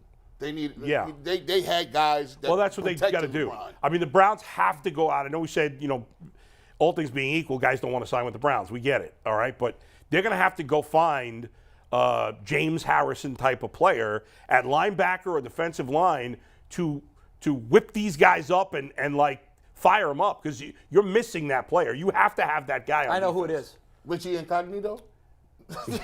Steel Chambers. Hey, That's a great name. By the way, From the Buckeyes. hey, by the way, that guy's got the greatest all-time name in the history of football. listen, Great name. Steel Chambers. man, this guy, he sounds like a mixtape artist from the It Bronx. sounds like a porn star. There's Yeah, some it is, good, right. there's some good Yeah. up-and-coming sports names. There's a baseball player named Sky Bolt on the A's. That's a Tell me great he's name. fast. Dope. I don't know. I don't think I so. hope he's fast. Well, there's a couple of guys in the Buckeyes with Latham Ransom is a great. Yeah, like, that's another good one. Wow. But Steel Chambers. Steel Every Chambers. time I hear the guy. There's a Steel Walker baseball player, This too. is We're gonna talk a bunch of Buckeyes in a second. We've got 2 more questions, then All we'll right. flip Yeah. the page. Jay, this one's specifically for you. Okay. From Kid Wilson 33. Hey Jay, what are your thoughts on Cade York now? They haven't changed at all. I mean, he's a kicker. Easy money. He's exactly who I thought he was going to be. He's a really reliable, solid kicker. I think two of his misses have been blocked. I wish we'd do a better job up front. Well, I think some of it's on his trajectory too. I think that's one of the trajectory. things. Well, one boy, I don't know. yesterday The was one low. yesterday, they got so much penetration. Like any number of 3 guys could have blocked that kick. Yeah, I that think also he's was going to be fine. line drive. Listen, Justin Yeah. Tucker wasn't Justin Tucker early. Not at all. You know, Evan McPherson is unique to There's be a this learning good curve. this quickly. I mean, Evan McPherson's made. Call up his numbers. What Yeah. is he? I think We he's have missed give me, 4. we made a graphic. Hold on. We're on top maybe- of all I this think he's stuff. I think he's 4 fine. I think he's fine. Yeah, he's been exactly He's who I missed thought he was one gonna be. extra point, right? It was a Missed- costly one. Yeah, it was a big He miss. He's not. You know, you're not putting him up there with Tucker and McPherson But guys, right if now. he doesn't hit the 58-yarder, this team is 2 7. and 8. 2 and 8. Yeah, sorry. 2 and 8, Yeah. and they would have the number 2 pick in the draft. Well, they wouldn't. Well, I know. Okay, so he's missed 5, and I think 2 or 3 have been blocked. At least 2 have been free. I know, Sure. I know 2 3. have been blocked. 3 You are know, blocked. it's I think 3. amazing. So if you're 19 of 21, and he's missed 2 extra points, I think he again- might have had an extra point block too. But again, the trajectory in some of his kicks is Yeah, it's on he needs him. to improve, I but think he- he's you know, one of the things he has to he work does. on this offseason. Justin is Tucker getting in his more lift. second year, I think, made 3 of 9 50-yard field goals in the second they year, gonna hit- and now he's the best. Well, I kicker, called you know. earlier this year on the show, I called up Justin Tucker's first and second year stats. Yeah. By today's standards, he would have been released. Yeah, I mean, you think about kickers in like the 70s and 80s, they suck compared to these God, guys. They were really do. awful. Yeah. You know, when you watch, I've never seen this before, but the Bills kicker takes a 2-step approach on kickoffs, and he hit one of them that landed on the end line of the end zone. I don't know how he's generating that Yeah. power. 2 steps. I didn't even notice that. Two steps, Check and he that, kicked man. it. And Allegedly. the Cowboys kicker yesterday Allegedly. hit 2 60-yarders. I know back he to did. back. I I know. know. It's insane that these guys and By the hang way- times on punts also. Yeah. Hang times on good hang time used to be 4.5 seconds. Yesterday there was a punt. I can't remember which game I was watching. Not It the was Broncos It game. wasn't the Browns. Maybe it was the Broncos. Because It J.K. was like Scott, they had a 6-second Yeah. hang time. 6-second Yeah. hang time. I'm like, By the way- that would have broke every scout's brains And by the in way, the 70s. the Steelers punter looks like G. Bush. I mean, he's huge, that guy. Did you see him? It's massive. I can't believe that guy's a punter. Hey, It's like a high school. I know. It's really crazy. is. What's his name, Bull? We're gonna try to I put a can't picture. think of his I name, can't but he think of it looks. either, but what he I'm- doesn't really look like G. Bush. I'm just saying he's a big black When guy. you see him, you're like, damn. I've never seen a punter He's with that build. huge. It's like when the hefty lefty played quarterback for Kentucky. Oh, You're yeah. like, Jared that Lorenz. dude can't be a quarterback. Did you By the way, I see him said- playing some This other? is not real. He's dead now, I think. Oh yeah, right. Yeah, R.I.P. We played Jared it. Lorenz. What's the height and weight on the Steelers punter? Yeah, what is We're it? gonna get a picture of him in 1 second. No, It's give me this huge. picture. I like this one. I mean, that guy's got to be 250 at least. Remember pull a that couple up. years Well, ago, Penn State's kicker was getting body shamed for he was fat. Oh yeah. Like not heavy, he was Yeah. fat. He had to Yeah. go to counseling or something, right? Yeah, because he was getting body shamed so bad on the internet. Okay. Oh wait. Let's play a game before we get our last question. All right. What do you think Presley Harvin III is listed at height and weight wise? This is the Steelers punter. We'll get the picture up in 1 second. By the way, how do you name how's a black guy named Presley Harvin III? Presley Harvin III. That sounds like some upper Hey, crust. don't look at your phone. Steve's texting White you guys the dude. answer. Steve, stop ruining the game. Don't text me the answers. Yeah, come on, Steve. Don't look at your phone. I'm going to say he's 6'3", 260. G. Bush. 6'1", 275. You're saying what's he listed at? So Yeah, they see, always there's lie. a difference. I'm going That's to true. give They him lie a on little that. height, and I'm going to slim him down a Right. little. I'm gonna say they list him at 6 foot 250. I'll say 6'2", 240 they list him at. The closest is Jason. He's listed at 6 foot 255. Yeah, he's bigger than that. Yeah. Yeah. And here's the 5 pounds picture. off. It'll be up in 1 sec. Give us 1 sec to pull it in here. It's Presley Harvin III. It does sound Yeah, such like it- a royal He regal gonna name. get a job too. It's like Thurston Howell III's Hey, they nephew. read that resume. Come on in. Yeah. Can I speak to Presley Harvin? Yeah. We got a job as a financial This advisor. guy over should here at have Merrill way more Lynch. attention this year than he's getting. It's His numbers crazy. are pretty good. So he's and you really- can take tag board full. He's really 5'10", 275.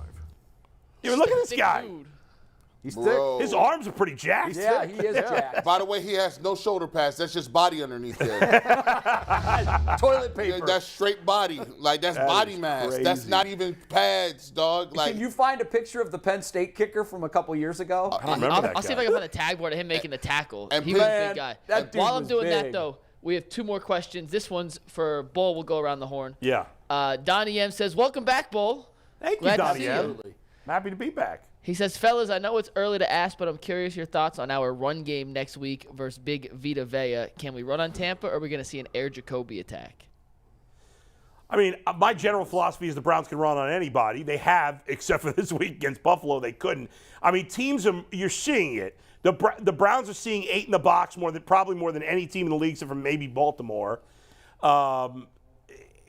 So I think it's going to be tough to run against Tampa, but they're not going to they're going to try to, as long as the game's in. They didn't give up on the run until the very end. They were still running the ball. They just couldn't run yesterday. Bless their hearts, they were trying. Yeah. But so, yeah. yeah, I don't know what I to think. don't know. Week to week, hell, they could go out and win 35-7. Yeah. And I'd be like, yeah, okay. I actually might pick the Browns to win this week. Like, I just like. Brady has not lost since his divorce.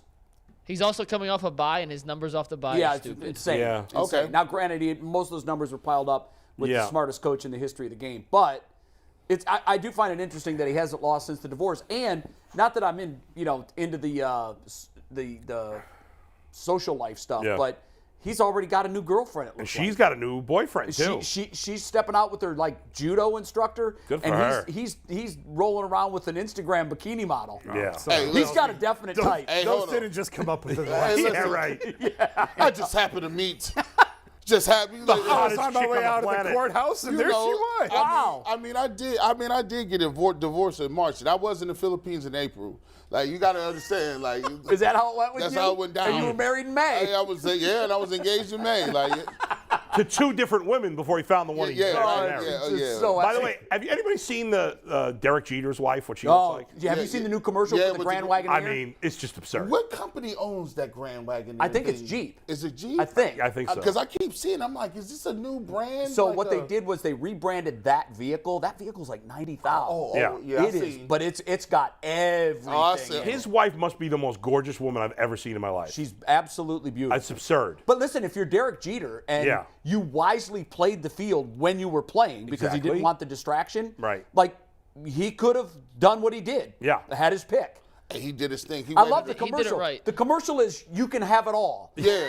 And I'm If you're like, you know Derek what? Jeter. Derek Jeter was born under the right star. Yeah. Like Bro. he just got it all. He waited them out. He waited. Now he all worked of his them ass out. off, He obviously. did. Yeah, but he did. But he did it textbook the way Oh, yeah. every guy says they would do it. Yeah. You know, man, I would play the field. I would, and then after I'm done, then I would settle down. So think and about that's it. what he's done. Yeah. Well, You have A-Rod and you have Jeter. Right. You got one guy who could have had it all, but just Couldn't get it right. Couldn't get right. Yep. And then you got Jeter.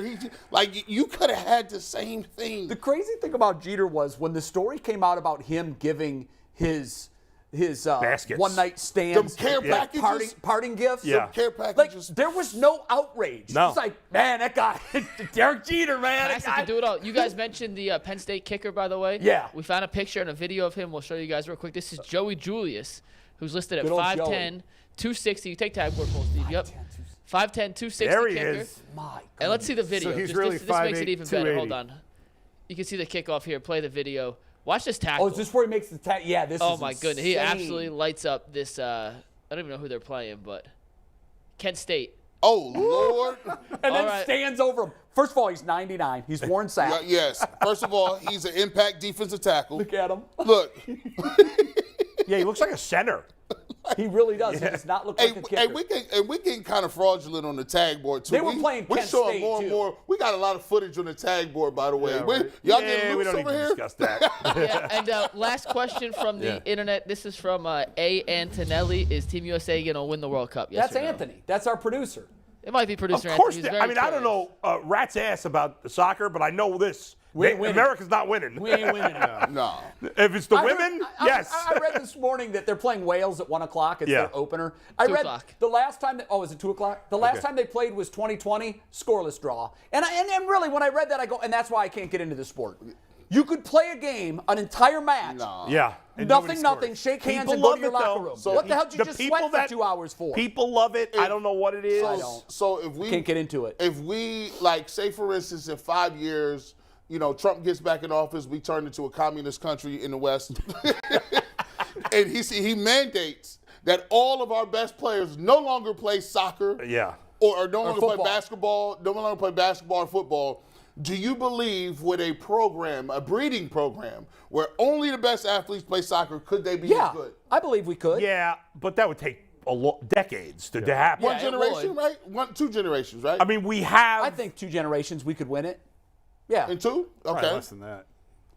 Yeah. So I mean, I think the when U.S. men's national team Twitter handle got very mad at somebody that suggested that somebody put up like a post of like our best athletes in America. Yeah. If you all put them in soccer, and the U.S. men's national team Twitter handle was very offended by that. Hey, I think we mean, dominate. I I think we would dominate. I think so too. I think. Well, I mean, think about it. All the countries that are great at soccer, right? England. I probably get some of them wrong, but like Spain, England, Italy. They have like 50 million people. Well, plus, Our drawing pool is what 6 sports times do that. they play besides Nothing. soccer? That's it. They play That's basketball. why they Some of dominate. those. It's Spain, the they play national basketball. sport, and right. when you're a great athlete in 4th grade, you're going to soccer. Yeah, there is no other option. You're not going to go play football. Yeah, You're not most gonna of the go play baseball. best athletes in America play baseball or football. Now, basketball play is basketball or starting to football. pull some of those Yes, athletes absolutely. away. And I think the American men's basketball team is not ranked number 1 in the FIBA rankings, if that's worth anything, for the first time in a decade. It is not worth anything at the moment. It's not worth anything? Well, because the FIBA team that they put out is like their B squad, as Yeah, it's opposed not to our Slovenia that players. has Luka and a bunch of other guys Yeah. who are in the. Right. Although I'll tell you what, I but like. these other countries have caught up in basketball. caught. For sure. I mean, I go back like to the basket- 88 Dream Team and how far the rest of the world has They have caught up. I don't pay any And you know attention what? to That the might have basketball in been the Olympics the, anymore. The spark that caused the international. I mean, because Agreed. the Dream Team was getting international play at the Olympics, and the rest of the world was looking at this. They hadn't seen basketball much. I went to South Africa in '96. Basketball was there already, but it was just really becoming the sport. And I remember one of their politicians or interior ministry guys or something said, in 30 years, South Africa is going to be a basketball power. Now, I don't know that they've actually reached that yet. It's coming up on 30 years. But all the kids in the playgrounds where they used to be kicking soccer balls, they said they don't do that anymore. Yeah. Now they're playing Dust Bowl basketball. A lot of them weren't even Spain, playing on concrete. Spain, they're really good, right? Aren't they? Yeah. Yeah, Spain's very good. And part of that is David Stern and the NBA making the Yes. Right. decision, the proactive decision to move global. to make it a world. Well, and that's game, what the a global NFL's game. starting to do now, They right? are. With England, Yeah. Germany. It's because that's the only gonna thing the be NFL harder. doesn't have is other countries. It's going to be Right. harder for the NFL to Sure, do it because yeah. you need so many guys, you need so much Right, equipment, right, right. so much padding. Yeah. Basketball, you need a ball. Basketball and That's it. soccer, you got a ball and 20 Who is the guys, only member you of the got a original game. Dream Team not in the Hall of Fame? Christian Laettner. You got it. Wow. I knew Good that one too. How is he not in the Hall of Fame? Because anybody gets in the Basketball Hall of Fame. He should be. He was a great college player, Well, which and a lot of it people- encompasses And that's everything. enough. He's Usually going. that's- He'll be. And in he there. was a good was a NBA player. serviceable I mean, he was guy. good two-time NBA player. Naismith Player of the Year. Yeah, college. In college, as he college. was Yeah, I He'll mean, be, he'll go. phenomenal. He'll make it. Christian Yeah. Think so Laettner. eventually? Everybody makes it in the Basketball Hall of Fame. Yeah. That's one of the complaints. But I've heard all from the other guys players. on that team were great. Were great NBA players. Even like the last guys on the roster were great NBA Oh yeah. players. Yeah. I don't know that we'll ever see another team like that No, that's the best team again. Ever again. And Isaiah's still not over it. No. Yeah. No, he's still not That's over that kinda snow. crazy. And the funny That's thing still is, kinda crazy. that team was amazing, and Bird was shot basically at that point. Yes. Well, he was at the end of his career. Yeah, for and sure. he didn't even play that much because his back was Right, all jacked up. right, Magic just got him to play because Yeah. they wanted to play together. And then hell- even Magic wasn't at his best at that point. Did Magic already come out? Yeah, that was after AIDS.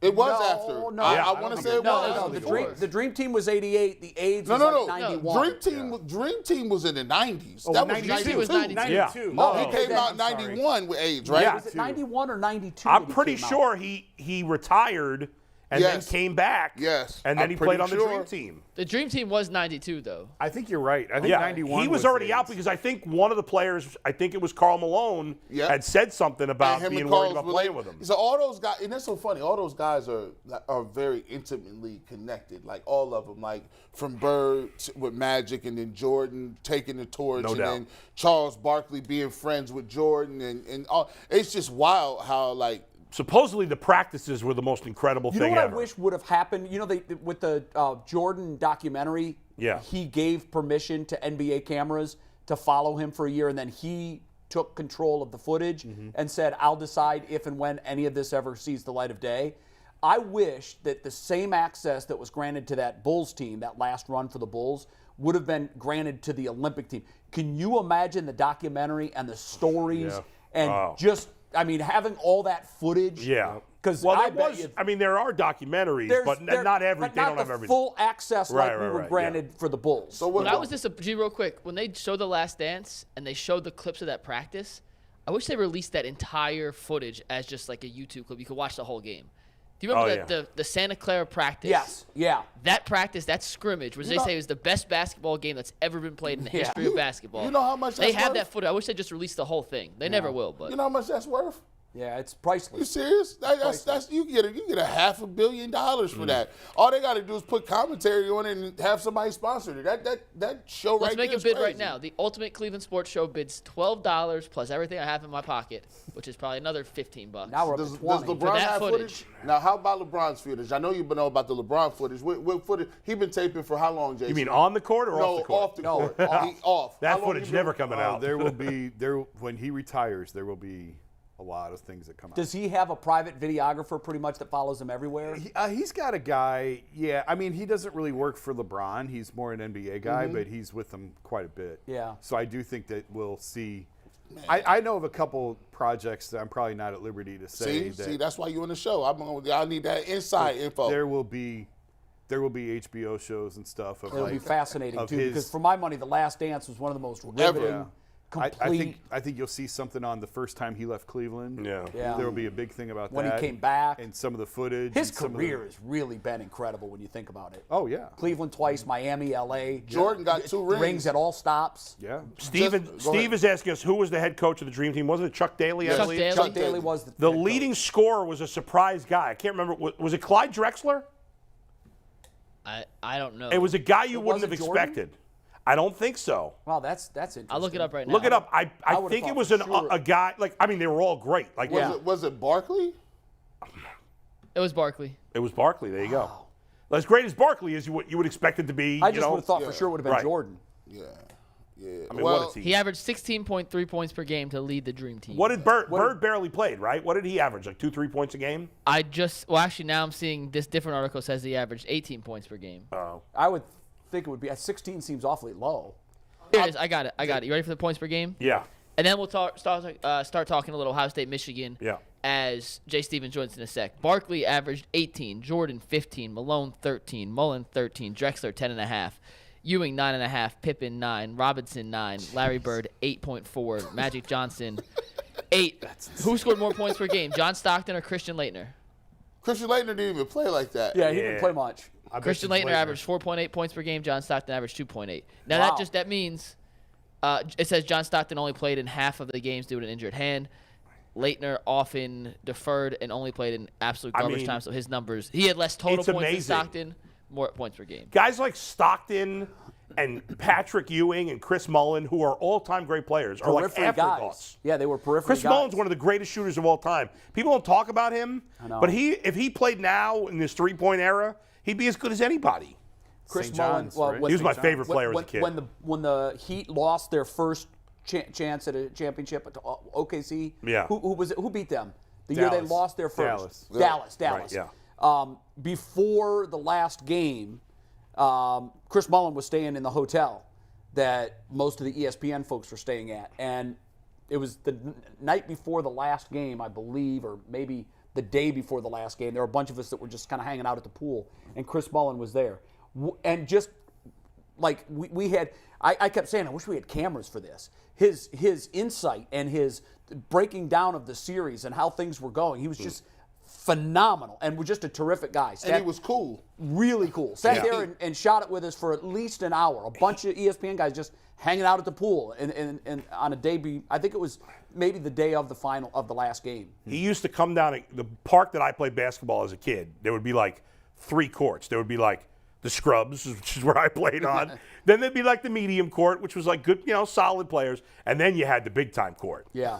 And I like how you know that too. right, and There's then always the JV and the big time joint. and I'll keep it real. On the big time court, it was all black guys, right? It was and then every once in a while, Chris Mullen would come down and run with those guys, and it was unbelievable. Everybody would come to some random schoolyard I Can't even think of Kings Highway. Can't remember the name of the Marine Park. That's the name of the neighborhood. It's random area in Brooklyn, and he'd show up and play, and it'd be freaking awesome. I don't care what nobody say. New York is the mecca. Oh my God, it's Rucker just, Park. We used to go to Park, Rucker Park just to watch guys play. Like, some of those guys, I'm like, how are these guys not playing in the NBA? It's just crazy. Like, then you had the Entertainers Basketball Classic where you would get like Jay-Z and Fat Joe, and then they would get professional players to play with them. Yeah. They're like, I got LeBron on my team. I'm like, how you Kobe come down, Durant, and you always. These guys are like, I saw Kevin Durant on double rims outside shooting from half court. And by the way, Patrick chain nets and double nothing rims. but nets. And by the way, Patrick Ewing was the most dominant big man, even more than Shaq to me, that I ever saw in college. I never saw a better player in college, a big man. More than Shaq, really. For me, yeah. And maybe that was my favorite era of college basketball. So I think maybe Shaq was just brute muscle. Yeah, Ewing was more of so a basketball skilled, player. so Yeah. skilled. Yeah. I mean, he was. I remember the and first that time team I was saw Shaq in badass. person, I thought he was fake. I just thought, this is fake. I used to think So big and strong and could move. Yeah. When I used to watch TV when I was younger, man, you know, they used to have they had Big Monday, Super Tuesday. Right. Like, I thought that was the NBA. My dad used to say, Yeah. no. I'm like, I want to watch the Big East. Well, the They're Big East like, used to Me play too. 6 fouls. Me too. Big East used to they play did play 6 six fouls fouls. while everybody else played 5. And it was, I mean, those And guys games, would still fall out. oh my God, those mean, games in those days were brutal, Bare and they were knuckles. awesome. That Georgetown team, again, when they played Syracuse, when they played St. John's, Villanova. 30 for 30 on Big East basketball Oh, my is God. another one Phenomenal. of the all-time I greats. haven't seen that. I need It to is watch so Oh, good, it's great. Jay. Damn. It is so Hey, guys, good. we gotta- Because you forget.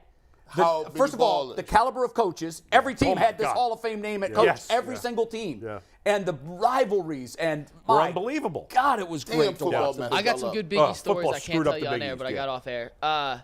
From Coach OB back in the day. Real quick from Mary Kay before we bring Jay Stevens in. Ethan Pocic out for multiple weeks with the knee injury suffered, which means not when good. Watson does come back, it'll be with Haagen-Dazs at center. Haagen-Dazs. What's his actual name? Froholt. Where do we get Haagen-Dazs from? I just made that up one day. We was- Because you said it, then G said it on the show yesterday, and now when I think was like, I think Haagen-Dazs is in Haagen-Dazs, there. it kind of sticks. But we got Jay Stevens here joining By the us. way, Kyle Pitts tore his ACL from the Falcons. MCL. Year. MCL. Oh, wow, out. And it's officially My son just hate week. traded for him in fantasy. Oh, that's painful. Sorry, Corey. What's up, Jay? How you doing, man? Jay. What's up, guys? How What you up, guys man? doing? What's up, man? I'm glad to be back with you guys. Hey, it's good to have you back. It is the week, and we know what that means. I'm going to start with something that Maurice Clarett said on the show 2 weeks ago, and he backed it up again last week. He said that he's not using this as the predictor of the game, but he said Ohio State doesn't have the same nasty as Michigan. And that was evident on the field last year. Michigan just took it to Ohio State. They got physical, and Ohio State wasn't ready. He says Ohio State's got the cute guys that are all world and 5-star, but he said Michigan has the grit and the nasty. Do you agree with that? Yeah, this team this year has been a little interesting to watch. And when you talk about the toughness of them, yeah, the toughness of the players has not been what you'd want it to be. Michigan was tougher last year. Injuries could be a big reason why they might be tougher in the trenches. The game's going to be one of the trenches, and with an injury now a right guard, and really you have some guys that aren't really tough. And I've heard criticism of C.J. Stroud and his lack of intensity and his lack of just fire on the field. That might be a deciding factor. They are tougher. Ohio State's won a lot of games with their skill and just being over-talented. That's only going to get you so far in this game. You have to be tough and gritty. And this would be a great time for the Buckeyes to show that they're tougher than they have been throughout the entire season, because they're going to need to. This is going to be a 4-quarter battle. And if they show up like they did last year, it could be 2 years that they've lost to the Wolverines in a row. And that's not going to be good on anybody's resume, but that's not good on Ryan Day's resume either. Be the first coach since John Cooper to have that happen. Ugh. It's not good for anybody, but yeah, they're tougher. And I've been questioning the Buckeyes' toughness most of the season. Yeah, and neither team played particularly well last week. I mean, Michigan barely won also. Yeah. But they're both undefeated. There's some fans, I'm not a diehard Ohio State fan, obviously. I love the fact that they're both undefeated. There's a lot of fans that are like, well, I wanted Michigan to lose. I didn't want them to lose. I love that this game, it means everything. You it's want great. them undefeated. Right, it's great. And, for all the struggles that Ohio State has had at times, if they win this game, they'll probably win the Big Ten championship, and then they go to the playoff. So, I mean, none of the top teams looked very good this past week. None of them. No. Tennessee, They got TCU needed a last-second field goal to win. it was crazy. Let me ask you this: what is the chances of the game of the century was a one-score type game, one of the best games I've ever seen. I watch that game every time it come back on. 42-39? Yeah. Now, if this is one of those type games where it's a close game, what are the chances that the team that loses, either Ohio State or Michigan, has an opportunity to have an outside chance at getting into the Final Four? Your thoughts? The chances are pretty high if it were a one-score game, no matter who wins the contest. We have seen a lot of chaos over the past few weeks. We've seen Tennessee. I think Tennessee's lost.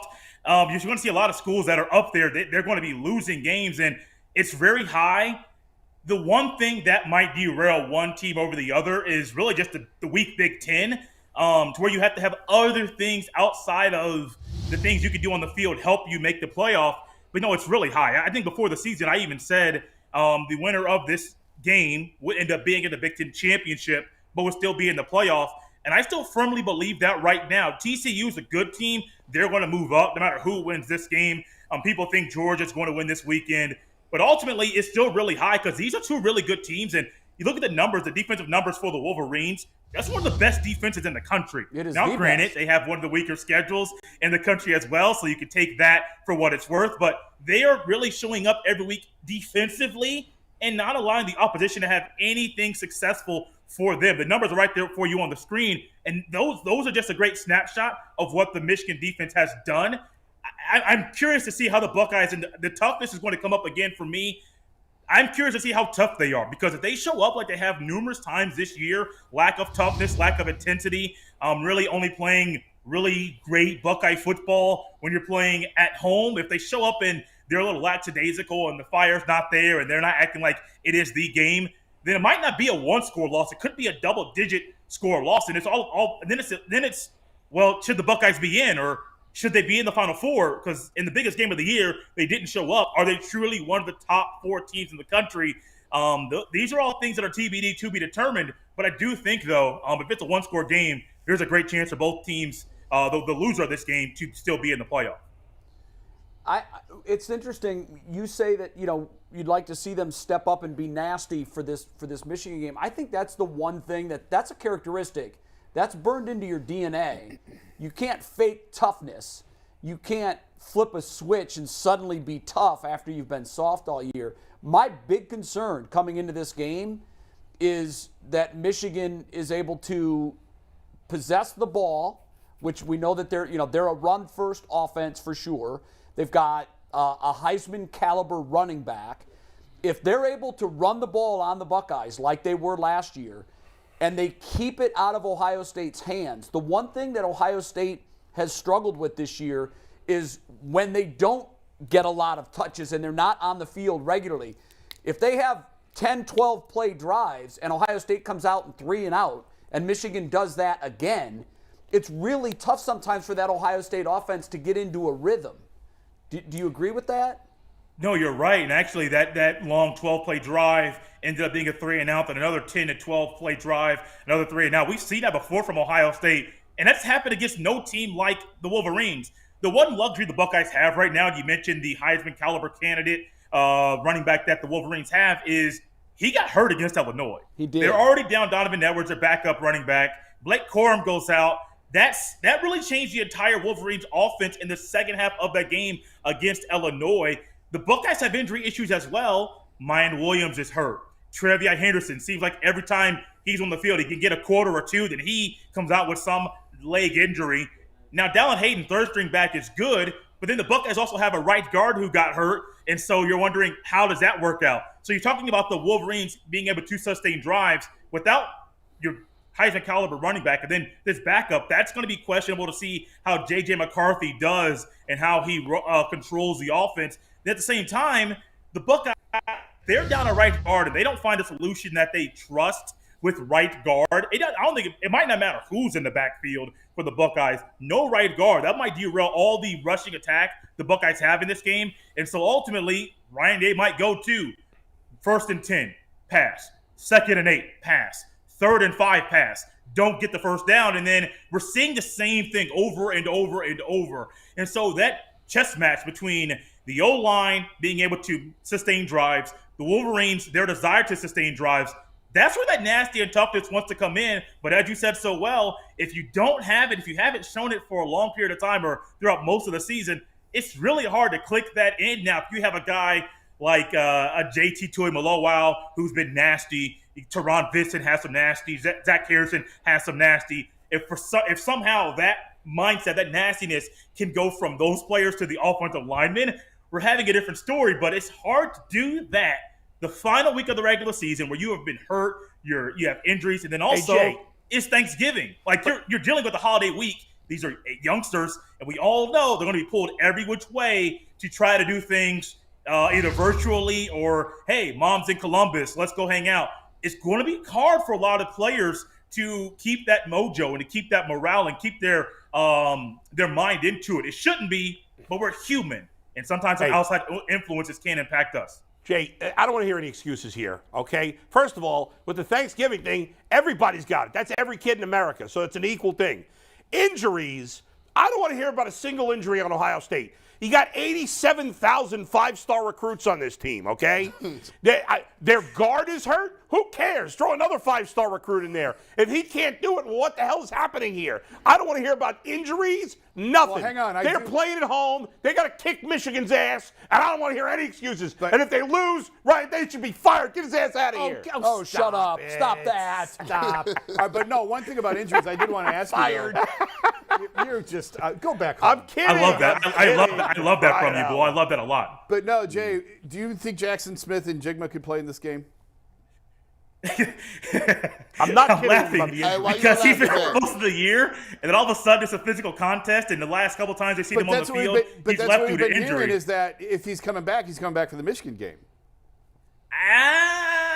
As weird as the offensive attack has been for Ohio State, adding a guy into this and having him play when he hasn't played, I think, since the Iowa game, that's one of the trickiest things I would do, and I would say my gut says no. My gut says don't play him. I know I've heard the goal is to play in this game. Of course, my goal would be to play this game as well if I were hurt and I've missed most of the season due to injury.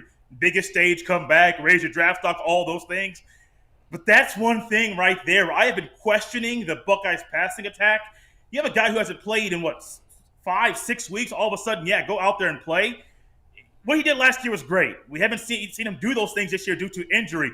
It would be great to see him have a T.O.-like performance. A T.O. was in a Super Bowl, came in hurt. Now, the injury is not the same, but T.O. still played a phenomenal Super Bowl, 05 or 06, when the Eagles were there, and the Eagles had a shot to win, but Andy Reid, time management, clock management, that hurt them there. But I've been very on the outside of that conversation playing him in this game because that's just going to change everything. Where Stroud has been going to Harrison Jr. early, that's going to be going in Jigba early, and then that does ultimately, yes, they're human, that changes everything. That changes a lot of your philosophy, changes your passing game, changes your approach.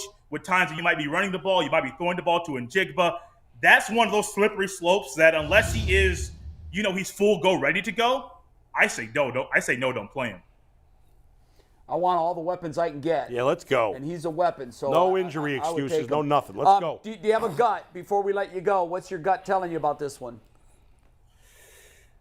So my gut's telling me this is going to be a one-score game, and the people that I can rely on to make big plays in this game, and even if it's a field goal game late, Noah Ruggles has been a big piece of the pie. So he's a guy that if I need a field goal late to win this game, I can rely on Noah Ruggles. An X factor, I know I'm going out a different way. If it's a field position game, the Buckeyes can flip the field with Jesse Mirko, the Aussie. But my gut is it's a one-score game, and you're going to need one of your running backs just to do something. I got Mayan Williams. I got Dallin Hayden. You didn't ask me my thoughts about Trayvon Henderson. That could be another 10-minute segment there. But I think one of those two guys are going to be big in this game. Yes, you have a Heisman Trophy candidate in C.J. Stroud, but I have seen a lack of intensity, a lackadaisical attitude from him at times. Yes, he's at home, but also it's going to be a different type of environment. Yes, he's at home, but I don't care. It's win or go home. You already said last year. Stroud said 11-2, losing to the team up north. That's not our standard. That's not my standard. Well, prove it. Show us this year. I need fire from him, and I don't know if that fire is going to be there. I think Buckeyes win a close one, a very close one, and it's due to the injuries. I can rely on Dallin Hayden to do things in the running game. I don't know if I can rely on the third string back from the team up north if Blake Corum or Donovan Edwards cannot go and tote the rock for the Wolverines. So I think the Buckeyes defense will show some things to be a little bit more fearful and put some fear into the eyes and the minds of the Wolverines. J.J. McCarthy, not the biggest fan. He can do some things, but the misdirection will hurt them. But I do think it's a one-score game. I do think the Buckeyes win either a Ruggles field goal, a defensive stop, or a rushing touchdown from either Mayan Williams or Dallin Hayden. All right, Jay Stevens, thank you very much. We appreciate it. I think most everybody on this panel is probably with you. A close game, but hopefully a Buckeyes victory. We'll find out. Enjoy the game. Happy Thanksgiving. Enjoy your week. All right now. Thanks guys. Jay. Happy Thanksgiving. Hope you guys have a good one. Yep. Too. And if All you right. like Jay, you can catch Jay, myself, G, and Tyvis on the post-game show on Saturday after the Ohio State-Michigan game. We'll be doing You a guys post-game come up show for that. with 2 minutes to go in that one too? No, or do you wait till the game's end of that one. Okay. There's no actual 2-minute warning, and if it's Sure. close, we want to be able to do that. Also, memberships. We're talking about Cavs in our overtime segment today. We talked about Ndamukong Suh last week. Had a lot of cool, extra exclusive content. $199, you get some custom emojis. $4.99, less than $60 a year. You get that exclusive content. Before we start final takes, I want to read you guys one quote from Kevin Stefanski's presser today. G. Bush asked, how come no one in the media asked the tough questions? Well, he was asked this today. Stefanski was asked if he's thought about a defensive coordinator change, and his response, my focus is on just getting us ready for next week.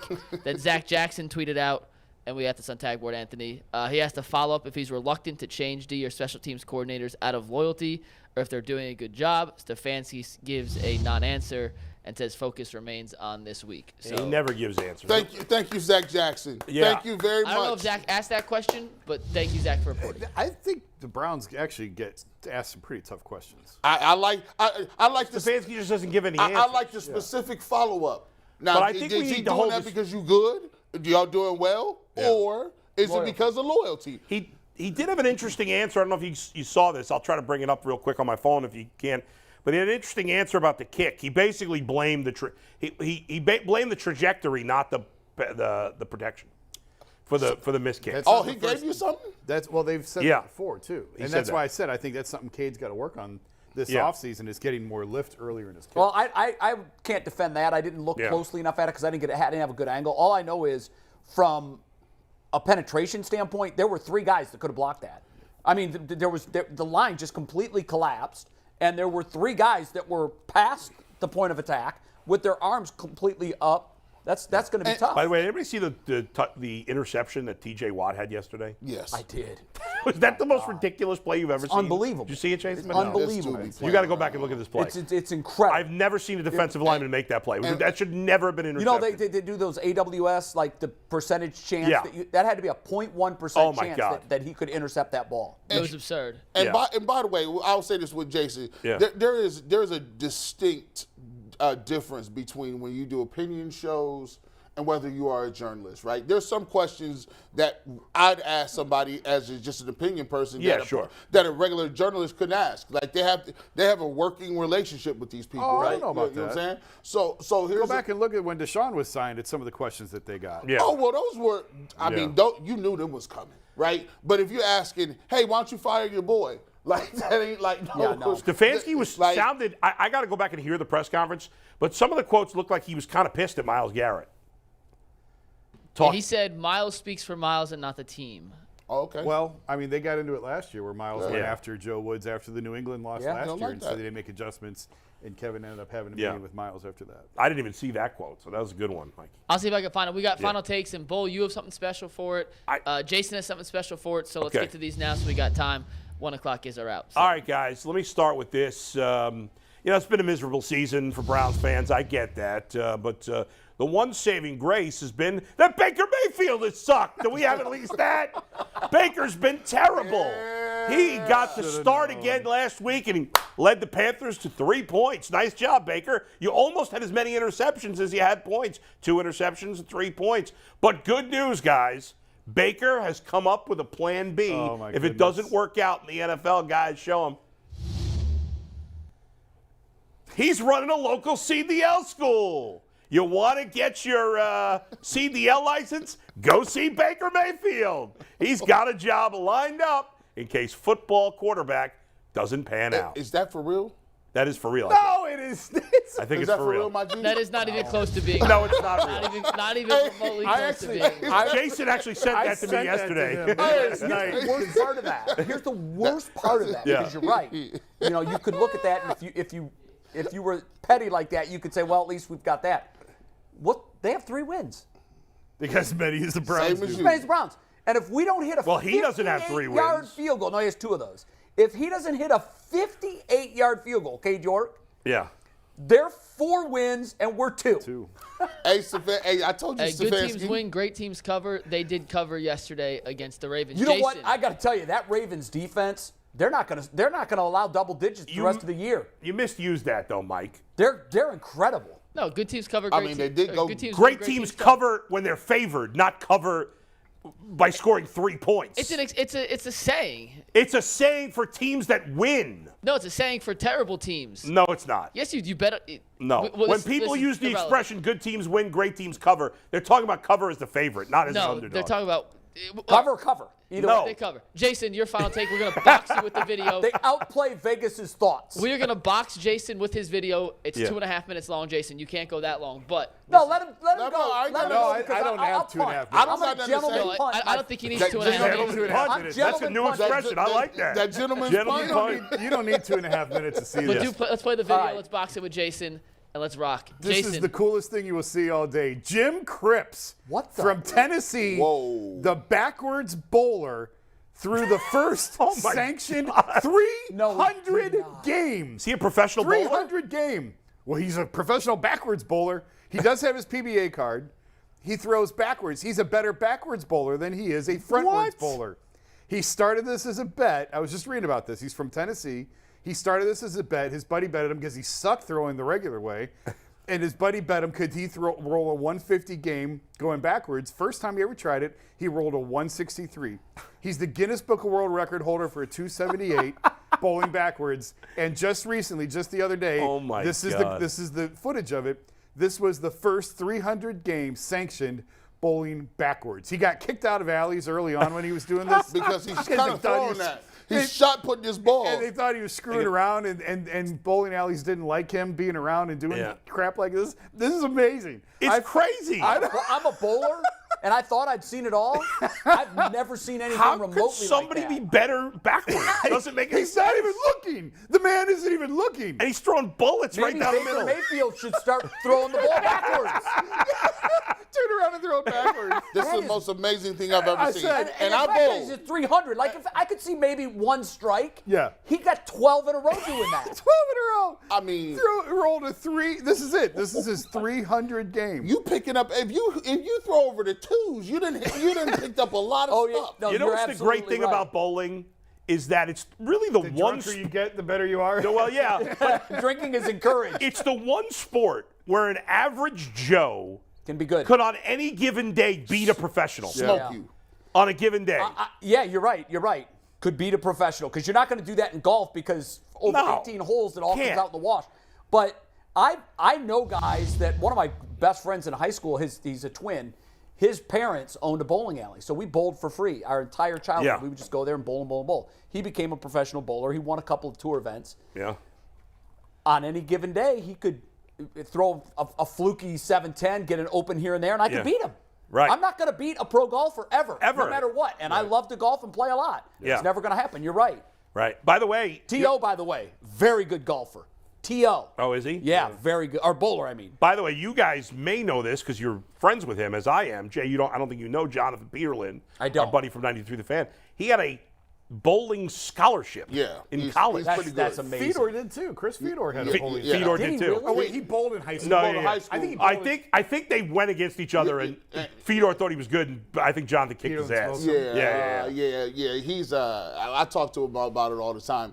Like, people think they're good if they got their own bag and ball. Yeah. No, everybody can get a bag and ball. If you got shoes, you're a little bit better. Yeah. If you have a spare ball, you're a little bit better. But if you got a towel and you Yeah, and a glove, and the glove, and the wrist lock. run away. And if Yeah. there's an old dude with change in his pocket, Oh, boy. that guy's good. Yeah. He cleans in between bowling tournaments. He knows the oil patterns. He's good. Oil patterns are a big part of it. Don't go. That's incredible, Jay. Yeah. That is really That's an That's awesome crazy. video. of Well done. sports feats that I've seen. That's because insane. it's not a one-off. Like I've seen guys with one arm get a hole in one. You're Sure. like, Right, "What?" right. Well, you he know, bowled a anybody can get a hole 300. in one if you play enough.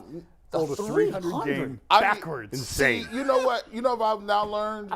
I've now learned on final takes, the best final takes are things from the Wild Water Sports. Pretty much. The fishing scandal. The fishing scandal Yeah. and this bowling one. The bowler. From now on, I got to bring my own footage. Yeah. I got to be. Scour Twitter. They're out there. Those stories are out there. By the way, those guys who do cornhole tournaments, that oh, are that's insane. Some of that stuff on the Ocho, which they have every once in a while, like dodgeball. My son and I were watching recently from the Ocho, slippery stairs competition. These people. I've seen that before. These people are running upstairs. I don't know if they're putting down oil or what. I don't know what it is, but they got to climb up and All sometimes together, all at the same there's time. like 6 people going up the stairs Oh at my. once. Can you pull the other component? You can pull them down and throw them down. man. Need to, One because guy they're coming was down on one their own. step away from the top. Somebody grabbed him by the ass, pulled him down. He went all the way to the bottom. Well, is there any sport in the world you'd be worse at than a slippery stairs competition? and I love you, but I'm serious. That might be the one thing that you can't dominate. We only have a minute. See I if suck you at can dial golf. this up on tag board. Cheese ball run. Do you guys know what I'm talking about? Yes. No. So this happens in, I think, England every year. It's this incredibly, like a ski slope mountain. Yeah. Very, very steep.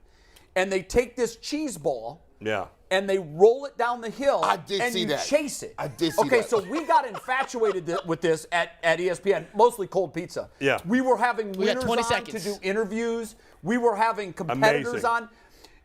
In 1 year, I can't remember what it was. It was like 11 people tore their ACLs. Oh my God. We're not going to find ya. this, so we'll have to show We'll get it tomorrow. We'll get tomorrow. See you tomorrow. Overtime next. Some of the Overtime. funnest video you can ever watch. Yeah, this- Overtime coming up. If you're not a